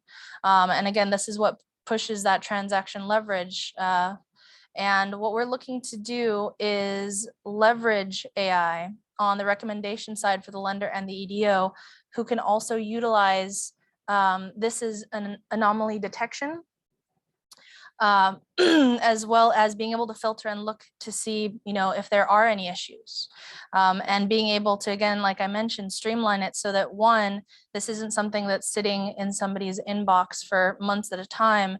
They're able to quickly look and see, they have a multitude of incomplete applications. They're able to go through and see where the errors occurred and quickly send that back based on AI looking through and saying, this, something is incorrect here, and being able to kick that back quickly. And so with that, you're able to filter and look to see these issues, and once you've detected them, send it out accordingly to be resolved. We're going to go into reporting really quickly. And also, I just want to mention, if you guys have any questions at any point, please feel free to ask us. We have a question. Okay, yeah. Data inputs for this tool, is it standard or is it custom? Because I'm just curious to how the AI queries a specific data box, and if it's on a pick list, or is it like. So the That's a data great question. comes from the forms, so the SSBCI input forms, and we use NLP to actually transform it and store it into a cloud-based database. Right, I was asking how customizable is the form standard? So for CDFI, yeah. Okay. And because this is the thing, as a lender, everybody's lending criteria is different. Yeah, So if right. I'm a CDFI, I'm going to lend a little bit more aggressively on high risk profiles than I would if I was a traditional bank or credit union. Yep. Right. And so the criteria is different. Yes. So I just was asking based off of the way that the customization of the form and the ability of the AI to actually pick apart the nuances to be able to send that back. Absolutely. So as far as the forms themselves, that's fully customizable on the EDO office or even the lender side. They're able to upload forms, and I'll get into it on the lender side a little bit, but you're able to upload those forms, and however you've created them, it's able to input or pull out that information and ingest it into the system. Yeah. Do you want to say? Yeah. So basically, like we assume like one form has a template for a particular program, and you can actually like upload as many forms as you want. And we actually ingest the format of the forms that you actually upload and figure out which parts are input, which parts are first name, which parts are whatever you're looking for. So we'll get into it. Okay, so it's very customizable. Yeah. Absolutely. The point of this is to have it bespoke to every state. Obviously, there are going to be several pieces that translate out to all the states, but many states, many lenders are going to have something that's very specific to them. And we wanted this to be, soup to nuts, whatever the issues that you have, we want to have a solution that's built specifically to you. Got it. So the only other part that I had is on the data aggregation part. How do you reconcile for differences in the forms?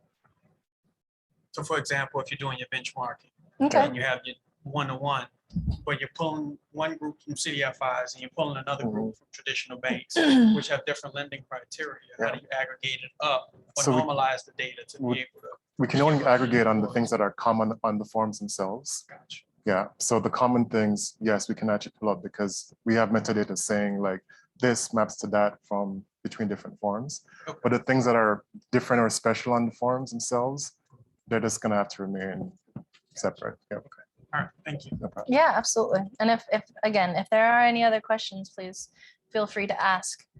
We're going to go into the reporting, and more often than not, states have challenges with submitting reports, as many of you all know. There are always errors. Oftentimes, organizations, EDO use Excel to work with compliance teams to ensure that everything has gone through, and we're wanting to alleviate the process to remove human error.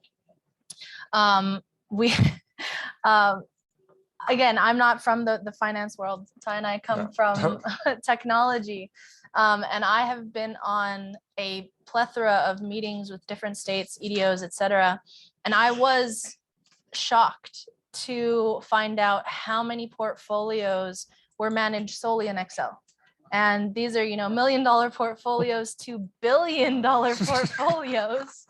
managed in Excel, and that's that again, to me, that is a little terrifying, just because Excel in and of itself, not to speak ill of Excel, it's a great power horse for what it needs to do. But when you're looking at something to this degree in magnitude, and institutions that are managing statewide budgets, et cetera, Excel is not the tool. It's not the preferred platform. I mean, when you need to produce a report for a stakeholder and it takes you a week or 3 weeks, you have a problem. You need to reevaluate the tools. And so our ability to leverage machine learning and AI takes out this middle process and provides that risk mitigation methods and tools, as well as support, so that all of the entities involved know that the tool can be, one, an opportunity, but it also enables transparency at a level in EDO, but lender side as well. It enables this transparency that is never seen before. And so what we're trying to do is allow the stakeholders that we work with, they're aware where the money is, how efficiently the funds have been deployed, and where they are deployed to, and specifically ensuring that they're being deployed to the places that are needed the most. And so really quickly, I'm going to go into the reporting, and here we're just showing the main reports based on filters and pieces that you're able to customize. They can be customized on the fly, so that you can filter and create them how you want them, and it doesn't require storage in any of the spreadsheets, and you're able to manipulate how you need to make them and analyze them. But because of API, et cetera, Treasury is able to tap into these so that it doesn't take nightmare weeks. As one individual told me, that sometimes it takes upwards of 4 to 5 months, where they call it hell month or hell stretch or something to that effect, where they're just going through these Excel spreadsheets with Treasury and spending countless man hours to try and rectify issues and human errors that do happen. And so we're definitely trying to, or have created the ways and tools and methods in which we can alleviate that. And so quickly, I'm going to go over to the lender and the borrower side. And just to keep in mind this piece in particular, lender and borrower, this is where the BFF can plug into, because this is where you're able to bring in the secondary platform that is able, as Ty mentioned, to allow for opportunities to be synced up within this section. And so the lender, to your point, and I'll go through it a little bit, the lender side, we have it decked out so that they're able to see different pieces of information based on their viewpoint within the ecosystem, their resources, et cetera, which is all pretty standard. But internally, and again, this is pretty basic. I'm just showing the setup of your dashboard so that you can, to your point, create the dashboard specific to your needs, but also the forms themselves. And so here we're able to either drag and drop your files or manually create your form.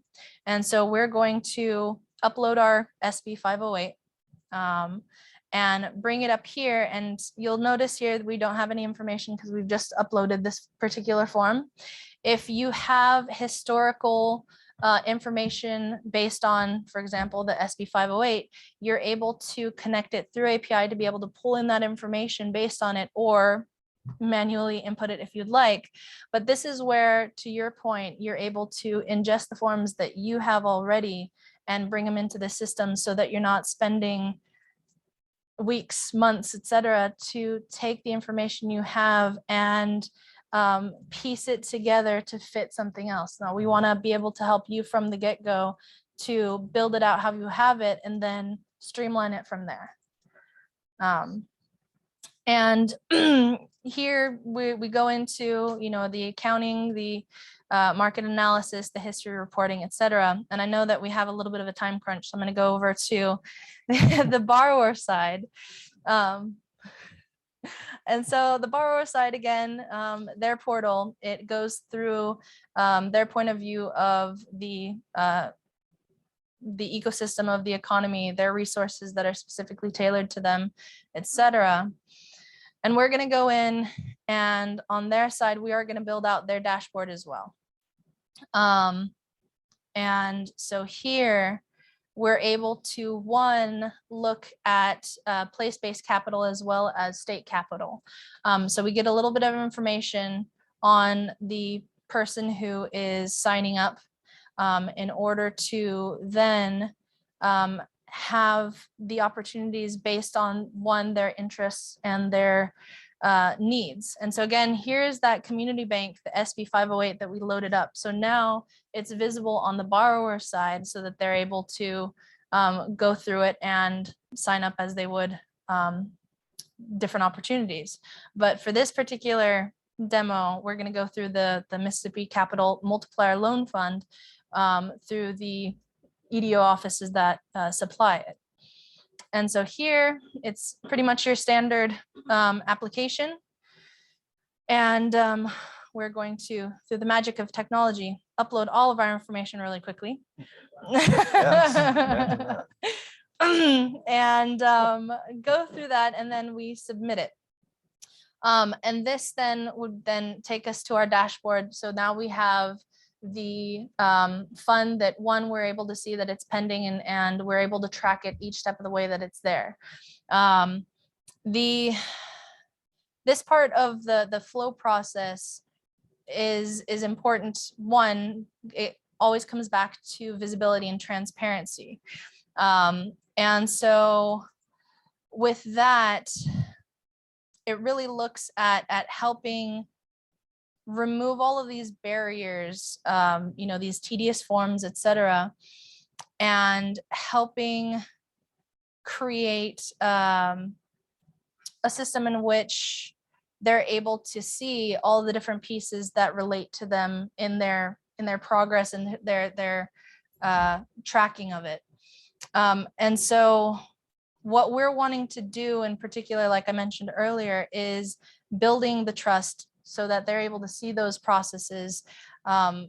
What we've seen, for example, and we'll bring in Joanna in just a little bit with New Mexico in particular, many of the calls that we've had, small businesses echo the same thing, that it's so hard to grow. It's so hard to find these funds. And it shouldn't be as difficult as it has been. And as Dave mentioned earlier, access to capital is absolutely abundant if you know where to look for it, and where it is. And what we're trying to do, to Dave's point, is to democratize it and make it accessible to those that need it the most, and make sure that they're able to, one, understand the process, but also have the transparency to see it. And honestly, at the end of the day, is just really demystify it, because a lot of times you have so many people who, they aren't bankers, they aren't people who have a vast knowledge of all the terms and ridiculous acronyms that exist within that space. And we're wanting to connect all of these different levels on the platform so that we can get those who have been historically left out, to Dave's point, the most deserving, that they're able to now start participating in the ecosystem that so many others already, fully take granted for. So back in Q1 of this year, we started this journey with New Mexico, where New Mexico had this need to make sure that their small business ecosystem was aware of what the opportunities were in New Mexico itself.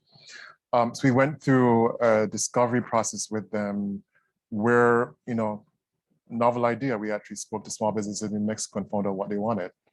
And then use that to actually see the features that we wanted to actually build in a finance finder where they could actually access opportunities. Do you want to include Joanna at this point? Or do you want to Absolutely. I would love to. Joanna, if you're on, I would love to have you. Let's pull her in. Hey, there you Let's are. leverage technology there we are. One of my favorite faces. Hey, y'all. I can use my y'all because talking to She is. Room, yes. Joanna Hi is there. from Louisiana. So can you ask her to speak up? All right. Joanna, can you speak up a little bit? Yes, can you hear me? Perfectly. Yes, Thank you, fantastic. AV team, as well. So we just wanted, do you want to show the demo first, and then we asked Joanna for her experience on the process and where we are? Sure. Joanna, we're going to walk through the demo really quickly. I'll try to be as concise as possible, but we'd love to talk to you about, the particular project and also, our findings, well, your experience, et cetera, in the community within New Mexico, if that works for you. Okay. So this is a slightly older prototype that we have. This is one of the first ones we built out, and we're in a later version now, but I wanted to go through this one in particular. The tool itself, we wanted to, again, make it as easily understandable as possible so that everybody can take part in finding opportunities. We did not want to be a gatekeeper to something like this, because more often than not, when you're looking at these loans and funds, et cetera, the amount of effort and work that goes into it oftentimes just completely removes people's want to continue in that process, because if they can see clearly it's not made for them, then they don't want to be a part of it. And so here we just wanted to be really clear about the platform. If you're a business or an aspiring entrepreneur, the really quick, snappy steps of how to create accounts, that we wanted to relay the information that their project is matched to lenders and financial assistance organizations, who then are able to see their projects and reach out to them. And then they're able to search for lenders and financial assistance organizations who are participating within the BFF and find funding for their project. And then on the lender side and the financial assistance organizations, kind of the same thing, where it mirrors being able to create the account. Creating their account then puts in their interests and the projects that they're looking for, and based on their criteria, we're able to match them up to each other. And so we're gonna quickly go through, excuse me, on the business owner side. Again, we wanted to make this as easily understandable as possible. So we wanted to go through and get their basic information. And at any point of the process, if they have any sort of issues, et cetera, they're able to get assistance with filling out the application. Because again, we wanted to reduce and limit as many gates to these opportunities as possible, and providing all the resources that we could in order to help them get there. And so then they fill out their information, a little bit about the business, how long they've been in business, the number of employees, et cetera, whether or not they have a business plan, and then deciding or checking off which industry they're in. And so here we then get into the business aspect. And so they're able to describe their project. Obviously, this is all fodder Latin, so don't pay attention to the product or project description. But here is where we get into what are they looking for? And so they're able to choose all of them if they'd like, but equity, business technical assistance, loans or grants. They're able to tell us what they're looking to do with their funding, if it's working capital, real estate, equipment, or other, how much they're seeking, how much they're using as a down payment, if there's collateral. And within New Mexico, if they don't have collateral, they have an amazing CAP program that helps them with providing the collateral if they do not have that.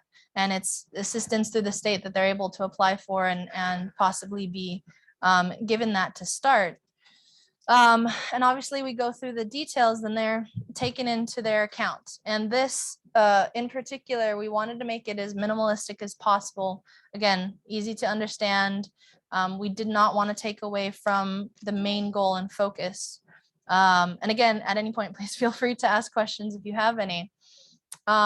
Here is where we get into the the meat of the BFF. So from the small business side, since we signed up, we have 2 matches now based on the information that we put. And so you're able to go through and see the information that you have for the lenders, their fields, the industries that they focus on, their funding, their websites, et cetera, but giving them that information so they can go into it. And again, it's this bespoke resources specifically made to them versus them.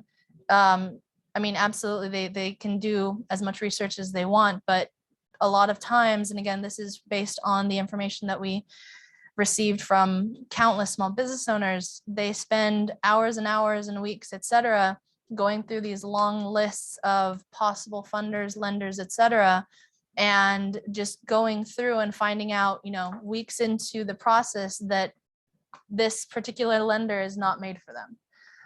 And so we really want to take away any of those events that really discourage these small business owners and entrepreneurs from following their dreams or trying to, you know, start their business off because they get discouraged because of the last 10 lenders that they've been speaking with that has taken, you know, months to get through these different hoops, find out that it's not going to work out.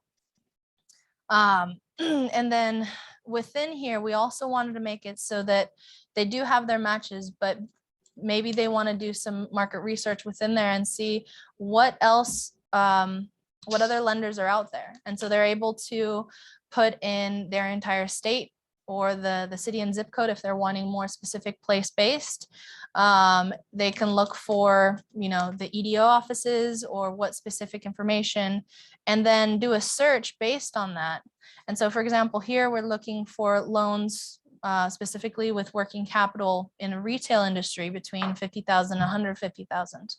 And this place-based capital, one is really important. They can, again, do it statewide, but it's really important also to see who is down the street from us or who is down the street from you, and being able to talk with, you know, Joe down at US Bank Mortgage, who has all of these different pieces that really fit into the project that I'm trying to fund.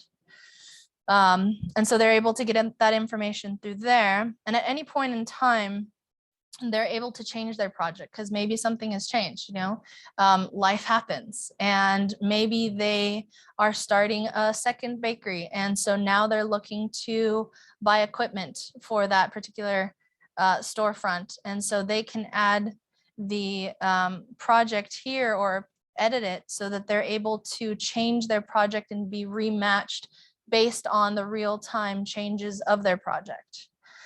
And then just the basics of being able to change their company details and going into change the number of employees, how long they've been in business. And particularly here, for example, if they, you know, don't have a business plan, this would be a flag to SBDCs to reach out to them.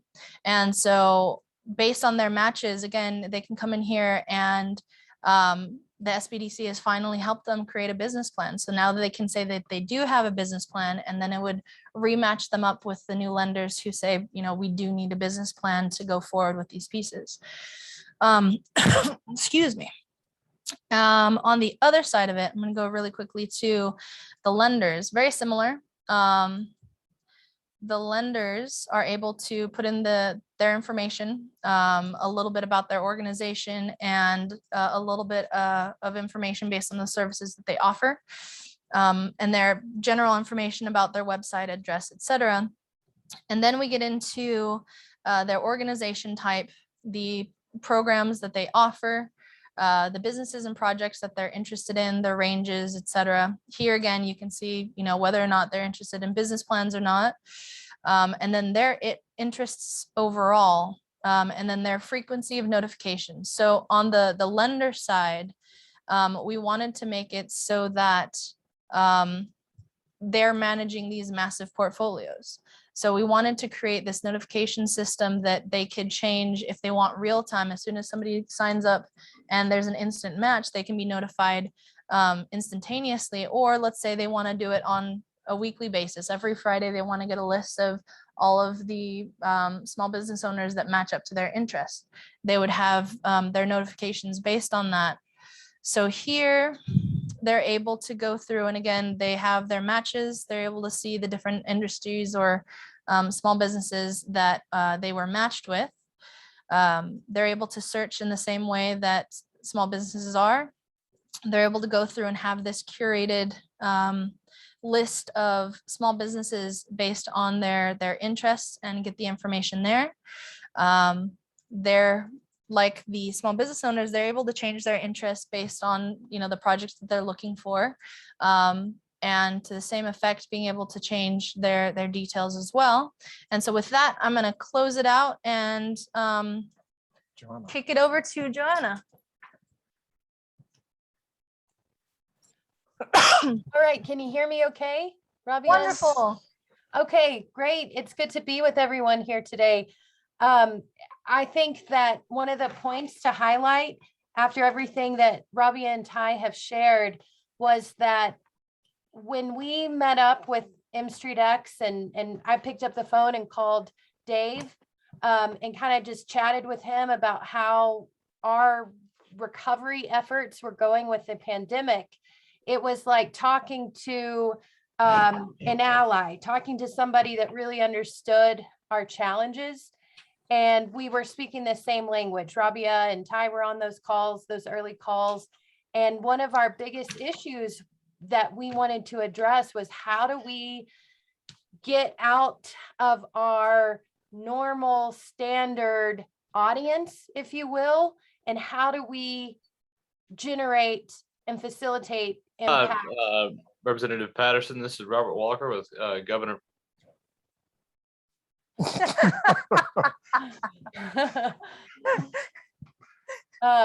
But how do we get out into those areas that are rural? For us, we have about 13% of our population is tribal communities. How do we reach those communities? How do we reach our BIPOC communities and get beyond our urban centers? And for us, that was creating an online platform. And when we talked to the M Street X team, again, we were speaking the same language and had this concept, and they were able to help us visualize it and bring it to life. And it's really exciting. But that whole purpose is around how do we democratize access to capital? How do we facilitate connections to resources? And we're really thrilled about this tool. Awesome. So, Joanna, I'm just curious, can you talk about? Oh, I'm so sorry, guys. No, that's so sorry. That's okay. Can you just talk briefly about New Mexico? So understanding where New Mexico has been since the Great Recession, where you are right now, the Governor and Secretary Alicia Keys, I love saying that, Secretary Alicia Keys, that is, not the other Alicia Keys, has a bigger vision there in New Mexico. In fact, you're probably working on it as we are having this convening. So I'm curious, can you just talk a little bit about how this kind of fits within their overall vision for the entire state? Sure. So it is no news to anyone, especially amongst peers here, that New Mexico shares a lot of times the same rankings as our folks here, as our neighbors and to the southeast of us, that a lot of times we rank very highly with child poverty, child hunger, economic well-being. And when you look at the results from the recession, our communities, especially our underserved, or as you said, Dave, our most deserving communities, saw recovery a lot slower than urban centers and non-BIPOC communities. And so when we saw the pandemic hit, the same story was repeating. And during that pandemic, we saw federal funding coming through and the opportunity to not only address recovery, but also look forward and say, okay, how can we really put these dollars to making an impact and doing things differently? And so we saw focus being put into how do we get this money out into services and making connections to those communities around resources and around the services that they need to really bridge that gap and get the leg up that oftentimes you hear a lot of lip service about.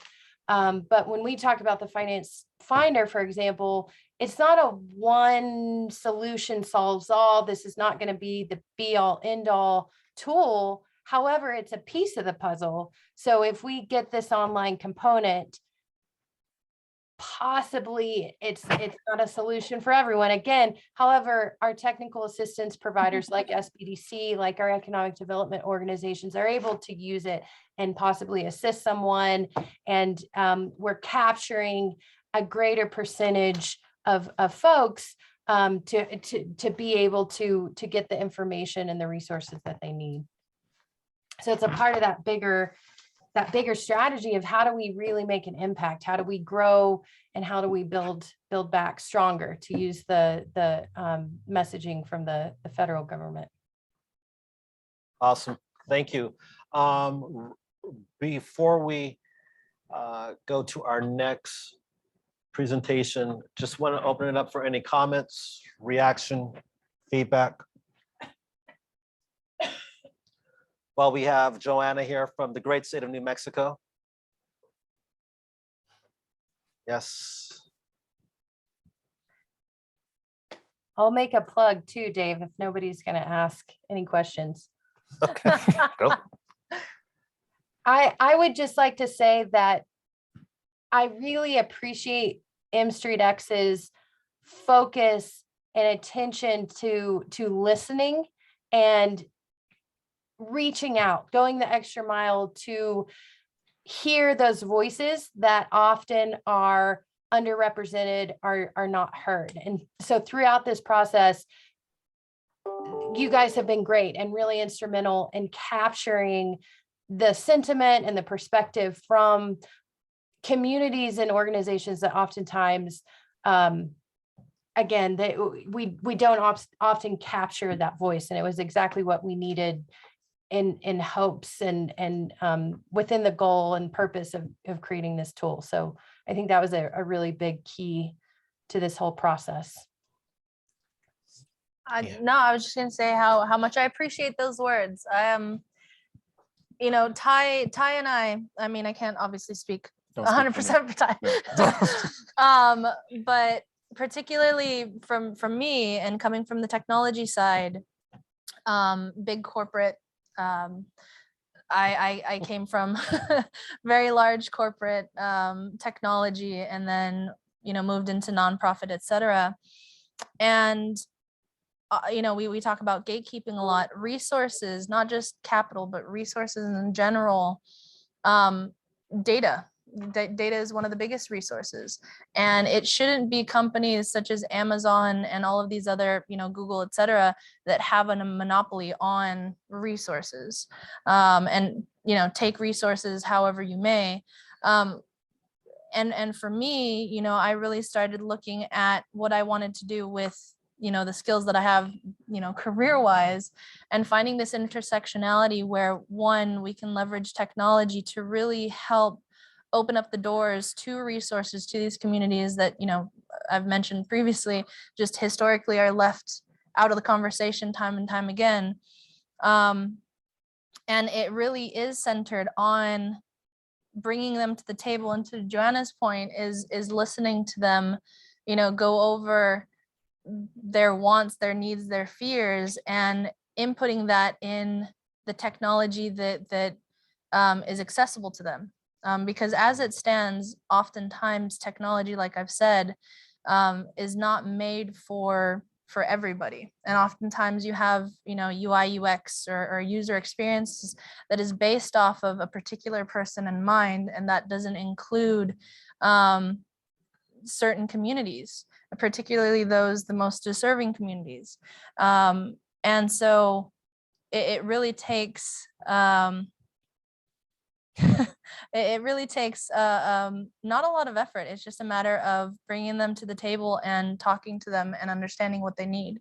Yeah, I want to commend New Mexico, Joanna and oops, over here. Oh, yeah. Joanna and her entire team for their bravery, Yeah. because like the project and or methodology of exploiting and using human-centered design to make sure that the voices of everybody was included in the construction of this tool is not something that governments are familiar with generally. And it took, you know, a really brave leader and a really brave team to engage on both ends, on the MCDEX end and on New Mexico's end. So I appreciate you and I thank you for that. That's right back to y'all. So Otherwise, Joanna- it's just an idea. Absolutely. And I echo those sentiments exactly, Joanna. You've been absolutely incredible. Right back to y'all. And before you leave us, Joanna, because I know you have stuff to do. Folks are curious, where are you from? Because you're just Let me tell you, Dave, I grew up on the border of Texas and Louisiana, outside of Shreveport, Louisiana. If I start talking about it too much, then my true accent comes out, I think. But, I wish That's I could all right. do it, y'all. You are here in spirit, and we Yes. see you and we appreciate you. Thank you. Likewise. Thank you. So in this strain of technical assistance, MStreetX also has MStreetX Academy. And so MStreetX Academy seeks to support small businesses that need, you know, that technical assistance. Like, how do I start a business, right? And so now let me bring in Leah, DeBello, Sterling, and also Neil Sahada, the UN advisor for artificial intelligence, and also in true transparency, a board member of MStreetX. Hello, hello. Good to see you from sunny Southern California. Hi there. Good afternoon, everybody. Hello to everyone. Thank you also.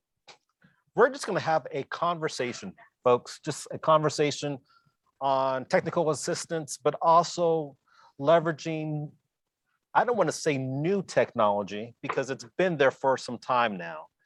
So Leah and Neil and Sterling, talk to us a little bit about what you all have created there at Future View and how you look to plug into MStreetX's Academy to support small businesses and also state economic development practitioners as well. Well, do you want me to go first, you guys? I've been doing research for about 25 years on how people learn. And I'm a cognitive scientist. And by the way, I really enjoyed the presentation on MStreetX technology, because what I study is how to make technology work with how people think.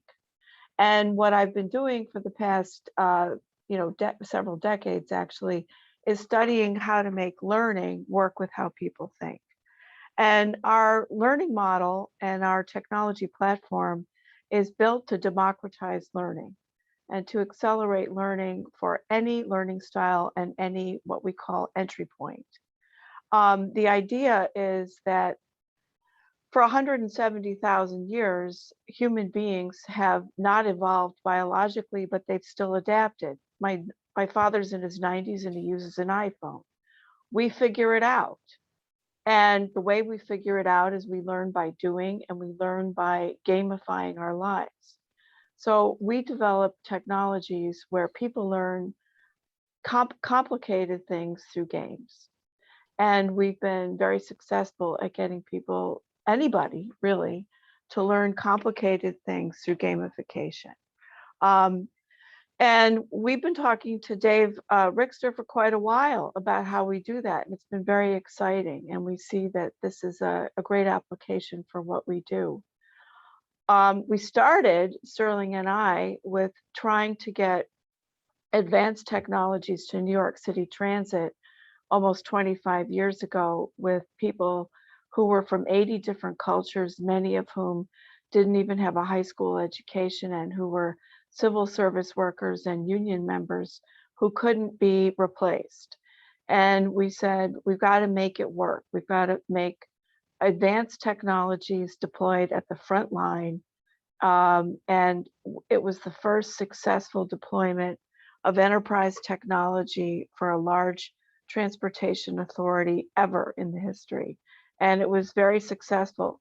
Sterling, correct me if I'm wrong, but we saved hundreds of millions of dollars the first year during a time when New York was going through a 10% increase in ridership and when the new buses and subway trains were not ready and did not arrive. So with the workforce's help and the new implementation of technology, we got the system, we extended the life of all of the trains and buses by several years with the workforce's help using the technology with the frontline workers. It made international news. And we trained them through gamification. And the idea is everybody's a problem solver and everybody can learn advanced things through gamification. So that's the idea. It's very simple. And we've been looking at M Street X and we think it's a perfect application for what we do.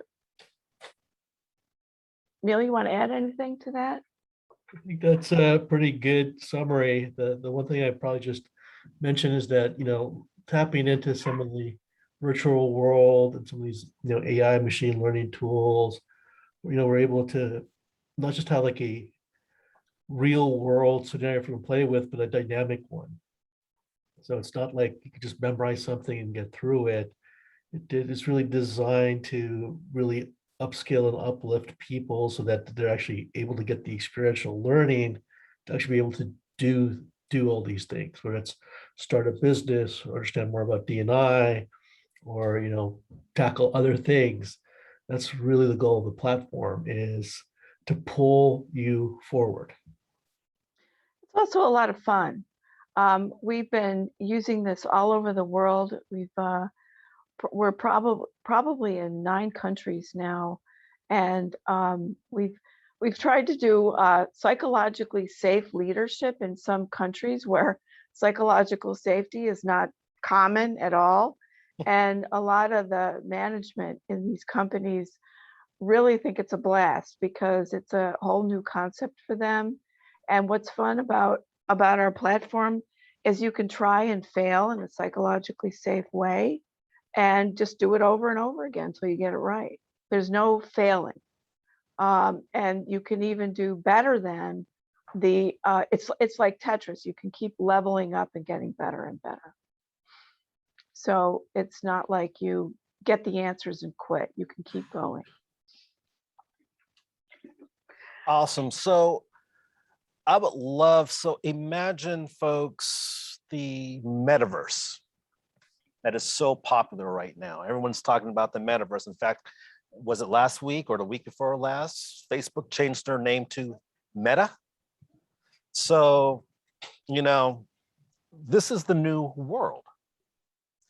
To the extent we bring federal and state and either other actors within the ecosystem to this new virtual world that we're in right now, by the way, this hybrid world where I can see Ann Villa and Brenda, but I can also see Neil Sahada and Leah and Steve Radley there looking stoic.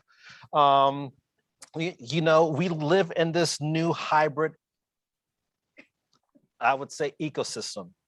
So our ability to, I would say, retrain or upscale small businesses, specifically right now, where we have a shift in the demographics.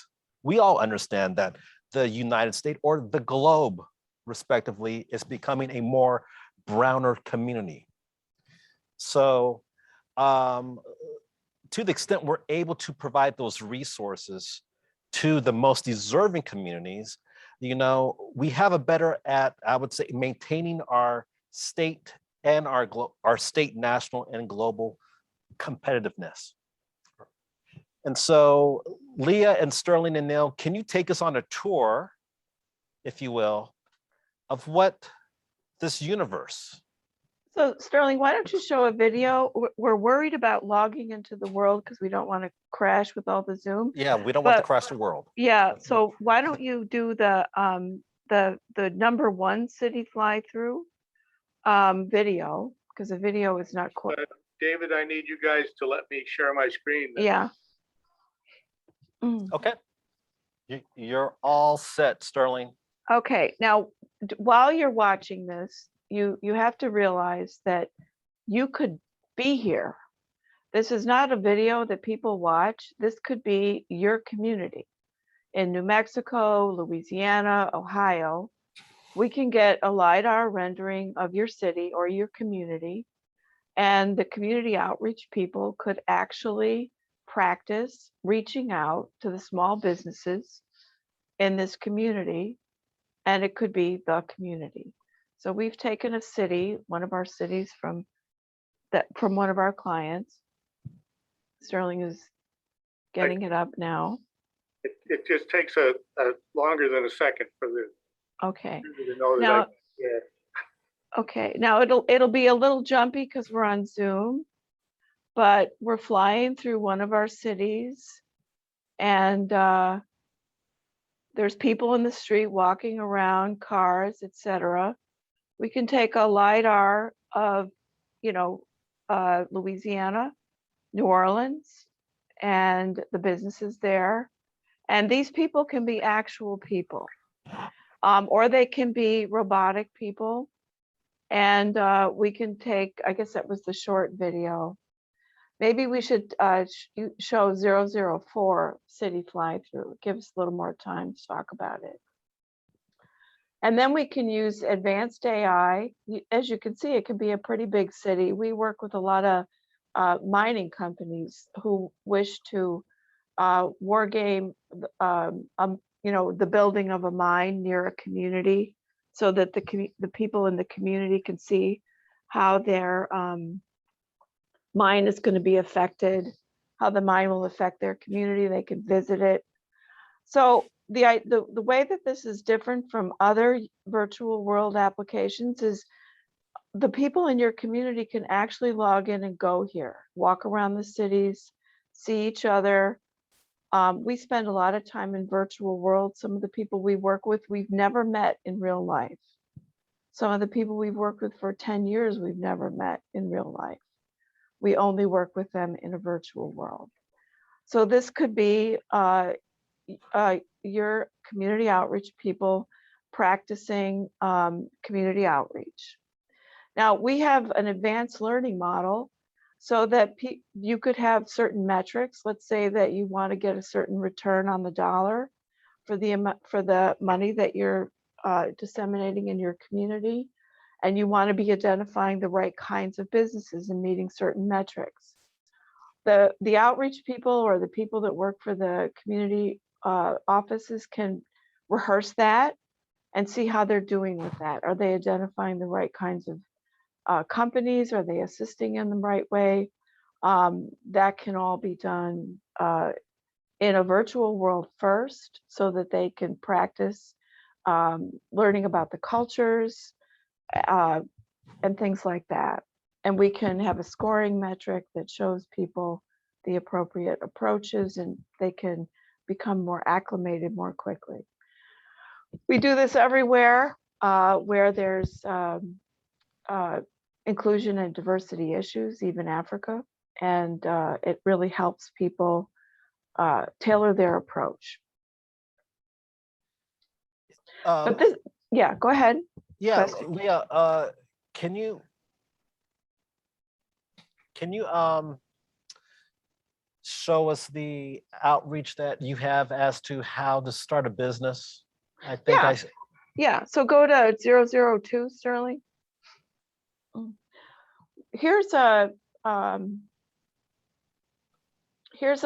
this is, we just cammed around. This is a bunch of people learning how, with other people, how to do business basics. So this is a multiplayer seminar with a bunch of people They can all hear each other, they can all talk, and they're basically experiencing a course. This is something that can be multiplayer or single player. This happens to be multiplayer. So a lot of your course content and even your M Street X content can be in this platform, and the people can learn it together or with facilitators, or it can be facilitated with AI in an environment like this. These boards are dynamic so that the content the players could click on it to get through their content, or it could be interactive, and they could do it together. So again, Leah, emphasizing what the outcomes are from these modules, I think is so important here. So the idea is to upscale, provide other educational tools or learning tools so that we'll say a SEDI business has the skills and tools to actually become a successful small business. Typically, the learning with this platform, we've done this with more than 7,000 people at this point. People learn typically what takes them about 2 years to learn. They learn in a couple of weeks. They become proficient as if they've been doing it for a couple of years. And the retention is about 400% greater. And this is a method that's been used for elite troops in the Air Force for decades. And we're really just providing that to everyone. So this is not a new approach. It's just not been available to the public generally. But the data on the effectiveness has been around for quite a while. And it's a lot more engaging. It's something that works for just about everybody. A lot of people say, I'm not a gamer. It's not difficult to use. You just have to be able to log in. You have to be able to modify your avatar to look like you, pick an outfit, pick a race, skin type, height, weight. You can even modify your features, make your face look more like you if you want, or better if you want to be taller and thinner. The important point is to like your avatar and then log in and just do your thing and use a joystick or something like that. As long as you're comfortable navigating around, people get pretty comfortable within about 20 minutes, I would say, typically. And then it's clicking and dropping down menus to navigate through the lessons. Very good. Let me open it up for reactions, comments, feedback. There is one more thing. Sterling, could you show 003 while people are asking questions, just to show what some of the metrics look like? Just make sure you mute it because people are actually talking on that video. This is a video of people, these are college administrators who were trying to learn diversity and inclusion. They were trying to basically empower their professors so that they weren't leading them in such a way that turned them off. So we were scoring. Thanks for meeting on short notice. You're going to have to mute this, Sterling. Sorry. I know everyone is busy this time of year. I am preparing an update for the board and want to hear about the progress with the STEM project rollout Sterling, and a brief you're not strategic muted. planning update. Before I hand the meeting over to Jeff to get us started, I wanted to mention that Daniel Portman, our longest serving board member, has been very vocal about his excitement and the STEM Okay. receiving requests for media comment. All right, I guess we'll just have to put up with some sound. Yeah, that's fine, Lee. Okay, the idea here is that when this is a single player game, and when the player is prompted to lead the sessions or to ask questions, they're scored on how they're handling the team, how they're leading. And we have a soft skill score here, so that you'll see that sometimes they get yellow, which means their way of handling the interaction was not ideal. Sometimes it'll be red, which means they really didn't handle it very well, or they said something off-putting. Sometimes it'll be green, which means that they did it well. And then there's also a tree situation where if they say something green, more opportunities will grow up. People will open up, they'll get more information. The meeting will continue to go well. If they get red, people might just get up and leave. So that shows people, it gives people insight into not only what they're doing wrong, but the consequences. So we do this with a lot of inclusion and diversity, just to give you an idea. So here's an example, and here our player happened to pick the green answer, maybe. Yes. So this leads to more openness and a better dialogue, and the meeting continues. If they had picked the red thing, people may have gotten up and left. Okay. Now, Sterling, just go to the end and show the score. Just fast forward. Now, this also shows that what the financial consequences are of all this behavior rolling up. In this case, which they're trying to get a better graduation rate, use their budget better, and increase enrollment. And this is showing them that all the decisions on the bottom are green, red, and yellow, and decisions that they didn't make. And this shows the impact. And it shows their graduation rate is only 16%. So they didn't do well. And then there's another report that breaks down exactly where things went south. So we can give this kind of feedback to people who are implementing some of the programs. That's one of the options. This kind of detail is available. Now it's about good time for questions, I think. All righty, folks. Any questions here?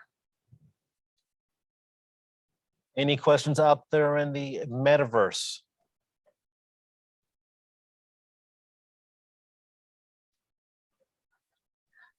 A question, I have an observation. Yes. I think this is totally fascinating. Oh, speak up so we can. No. I said, I think this is totally fascinating. So in another part of my life, I worked in community development and rebuilding in neighborhoods. And you'd have to go in and try to build consensus and get people to think differently about it and bring all kinds of different perspectives. You got bankers and financiers, and you got the preacher with the church on the corner and whatnot. And in that kind of development work, there's something I'm sure many of you have heard before. There are charrettes. And the charrettes are exactly this, only not virtual, but they give people a way to walk around inside of the community that they are building and participate in deciding what they like, what they don't like. So I've seen this, not at this technological level, but I've seen this concept work before in bridging consensus and getting people to think differently about anything. And that's what I think is so fascinating about this. Thank you, Sandy. You're right. You're right about that. That's exactly what this is. It's just at scale.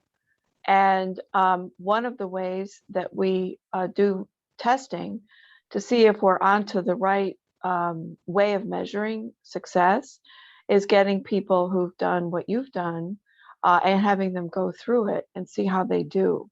If they get a perfect score, we know that our scoring scheme is working. The technical scoring scheme behind the scenes, the green, red, yellow scheme.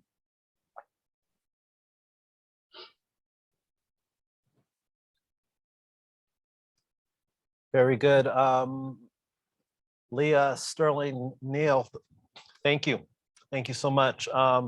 I believe there were some other questions folks had regarding the MStreetX platform. If you have questions, this would be the opportune time to ask before we segue into the next part of our programming.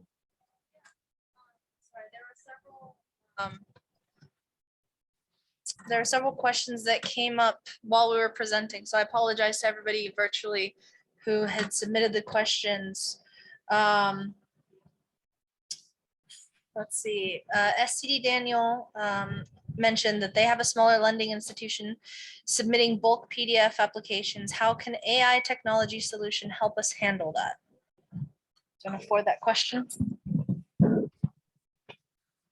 So in that case, what we do is that we provide API access with an API key to all the entities, the stakeholders in your ecosystem, and they can hit it with as many PDF forms or whatever the ingest form is to the API points, and it goes into the back end of the system. The another question from Steve Bradley. Thank you, Steve. If we already have a fintech front end, can you connect through to provide backend reporting services? If the answer is yes, do you have a preferred API language? Yes and no. From Robert Walker, Mississippi. Actually, sorry. He was just apologizing for coming in late, it looks like.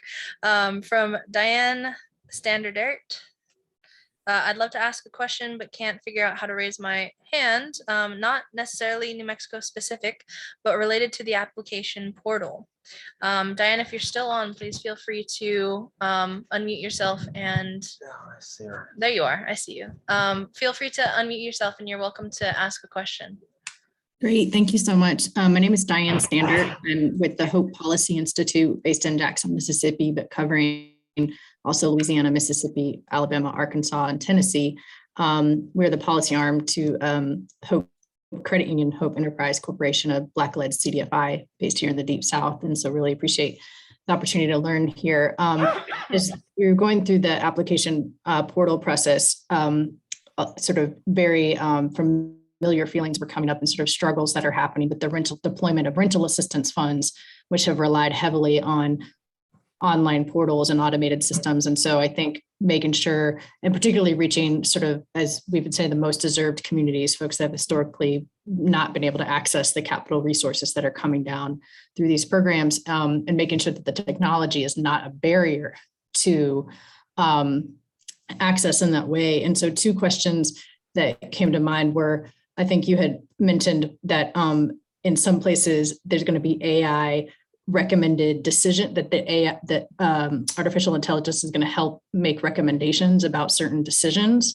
I was just wondering where are the AI recommended decision-making points and what has been done to sort of ensure that pre-existing disparities that minority and women-owned businesses face don't get replicated in the decision-making process.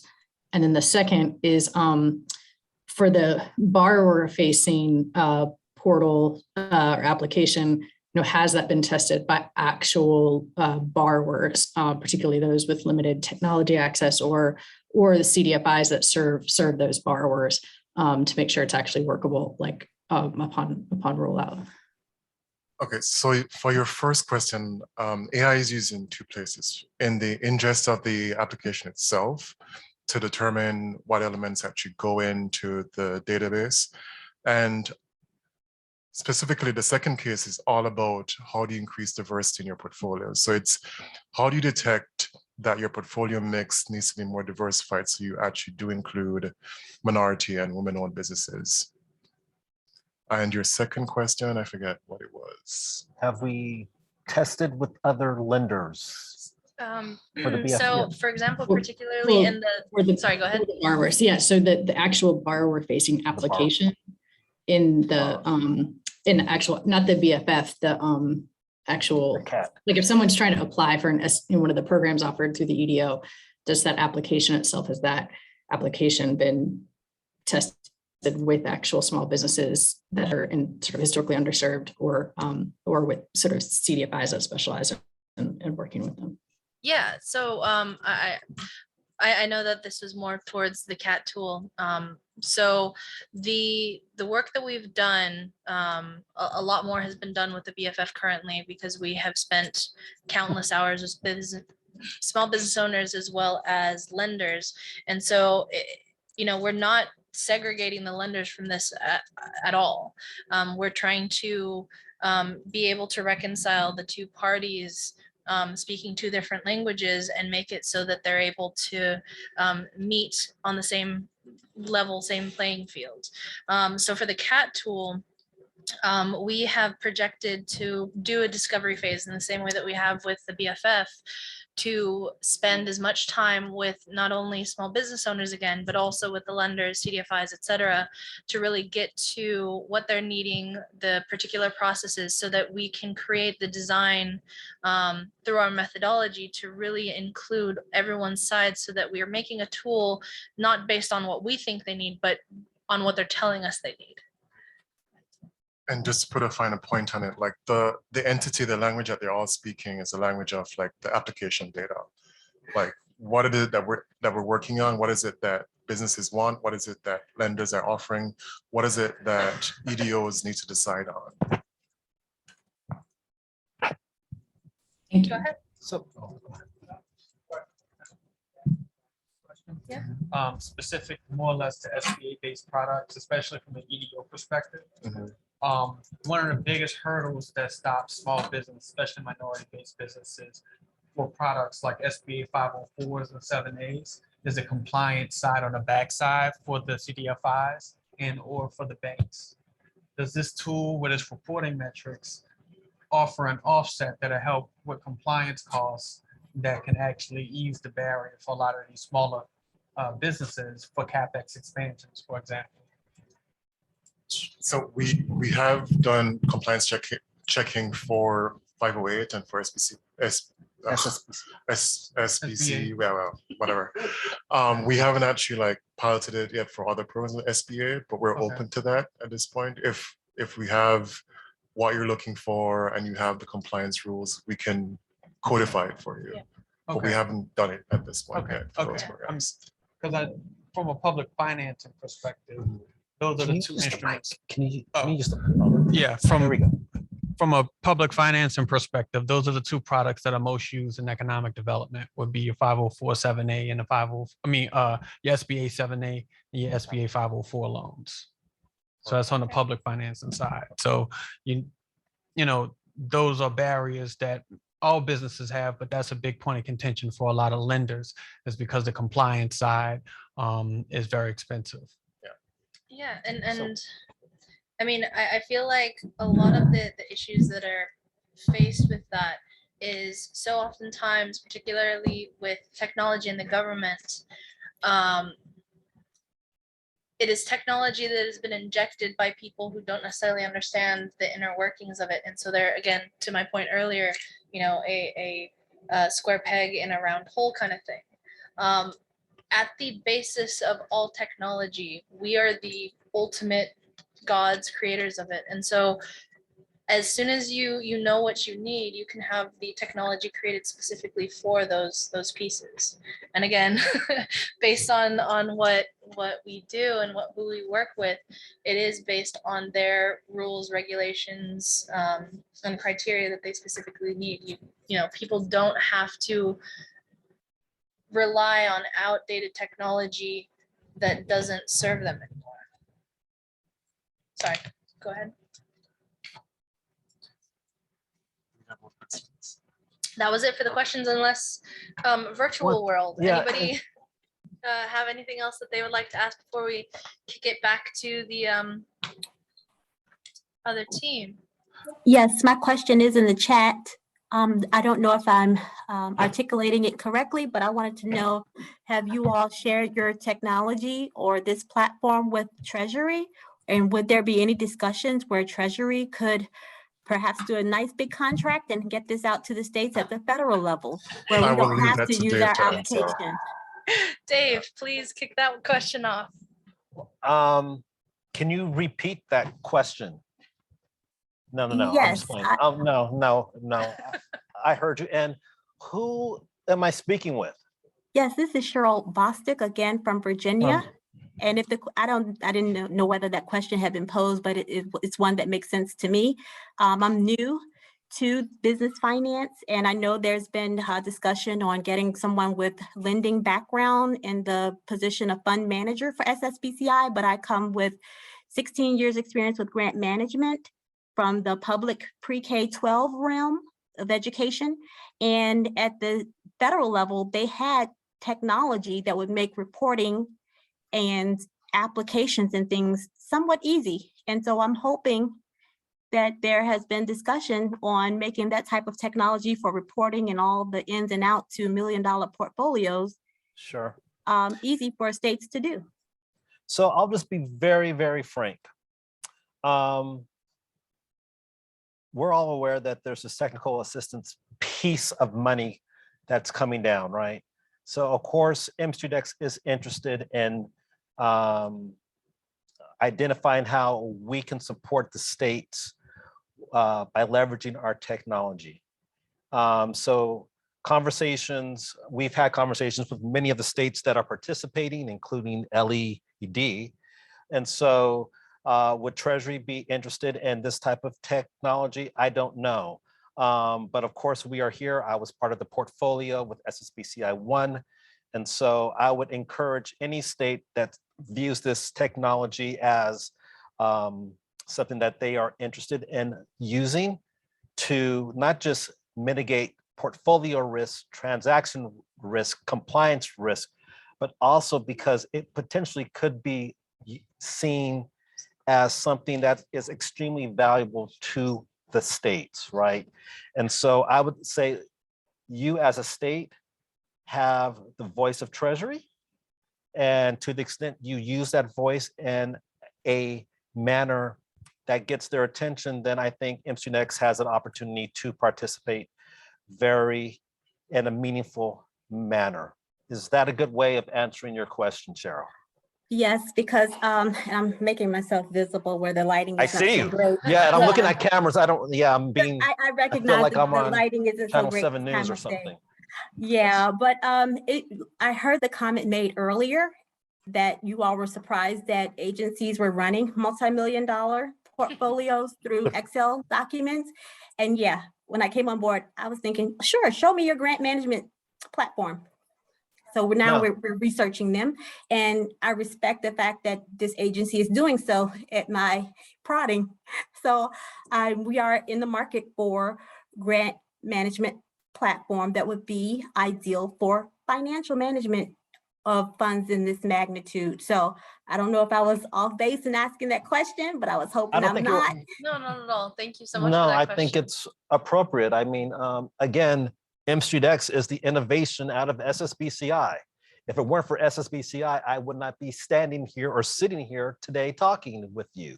So understanding that I've worked with many of these states, and some of you there in this metaverse, we want to take that knowledge and apply it in the private sector so that those deserving communities can have access.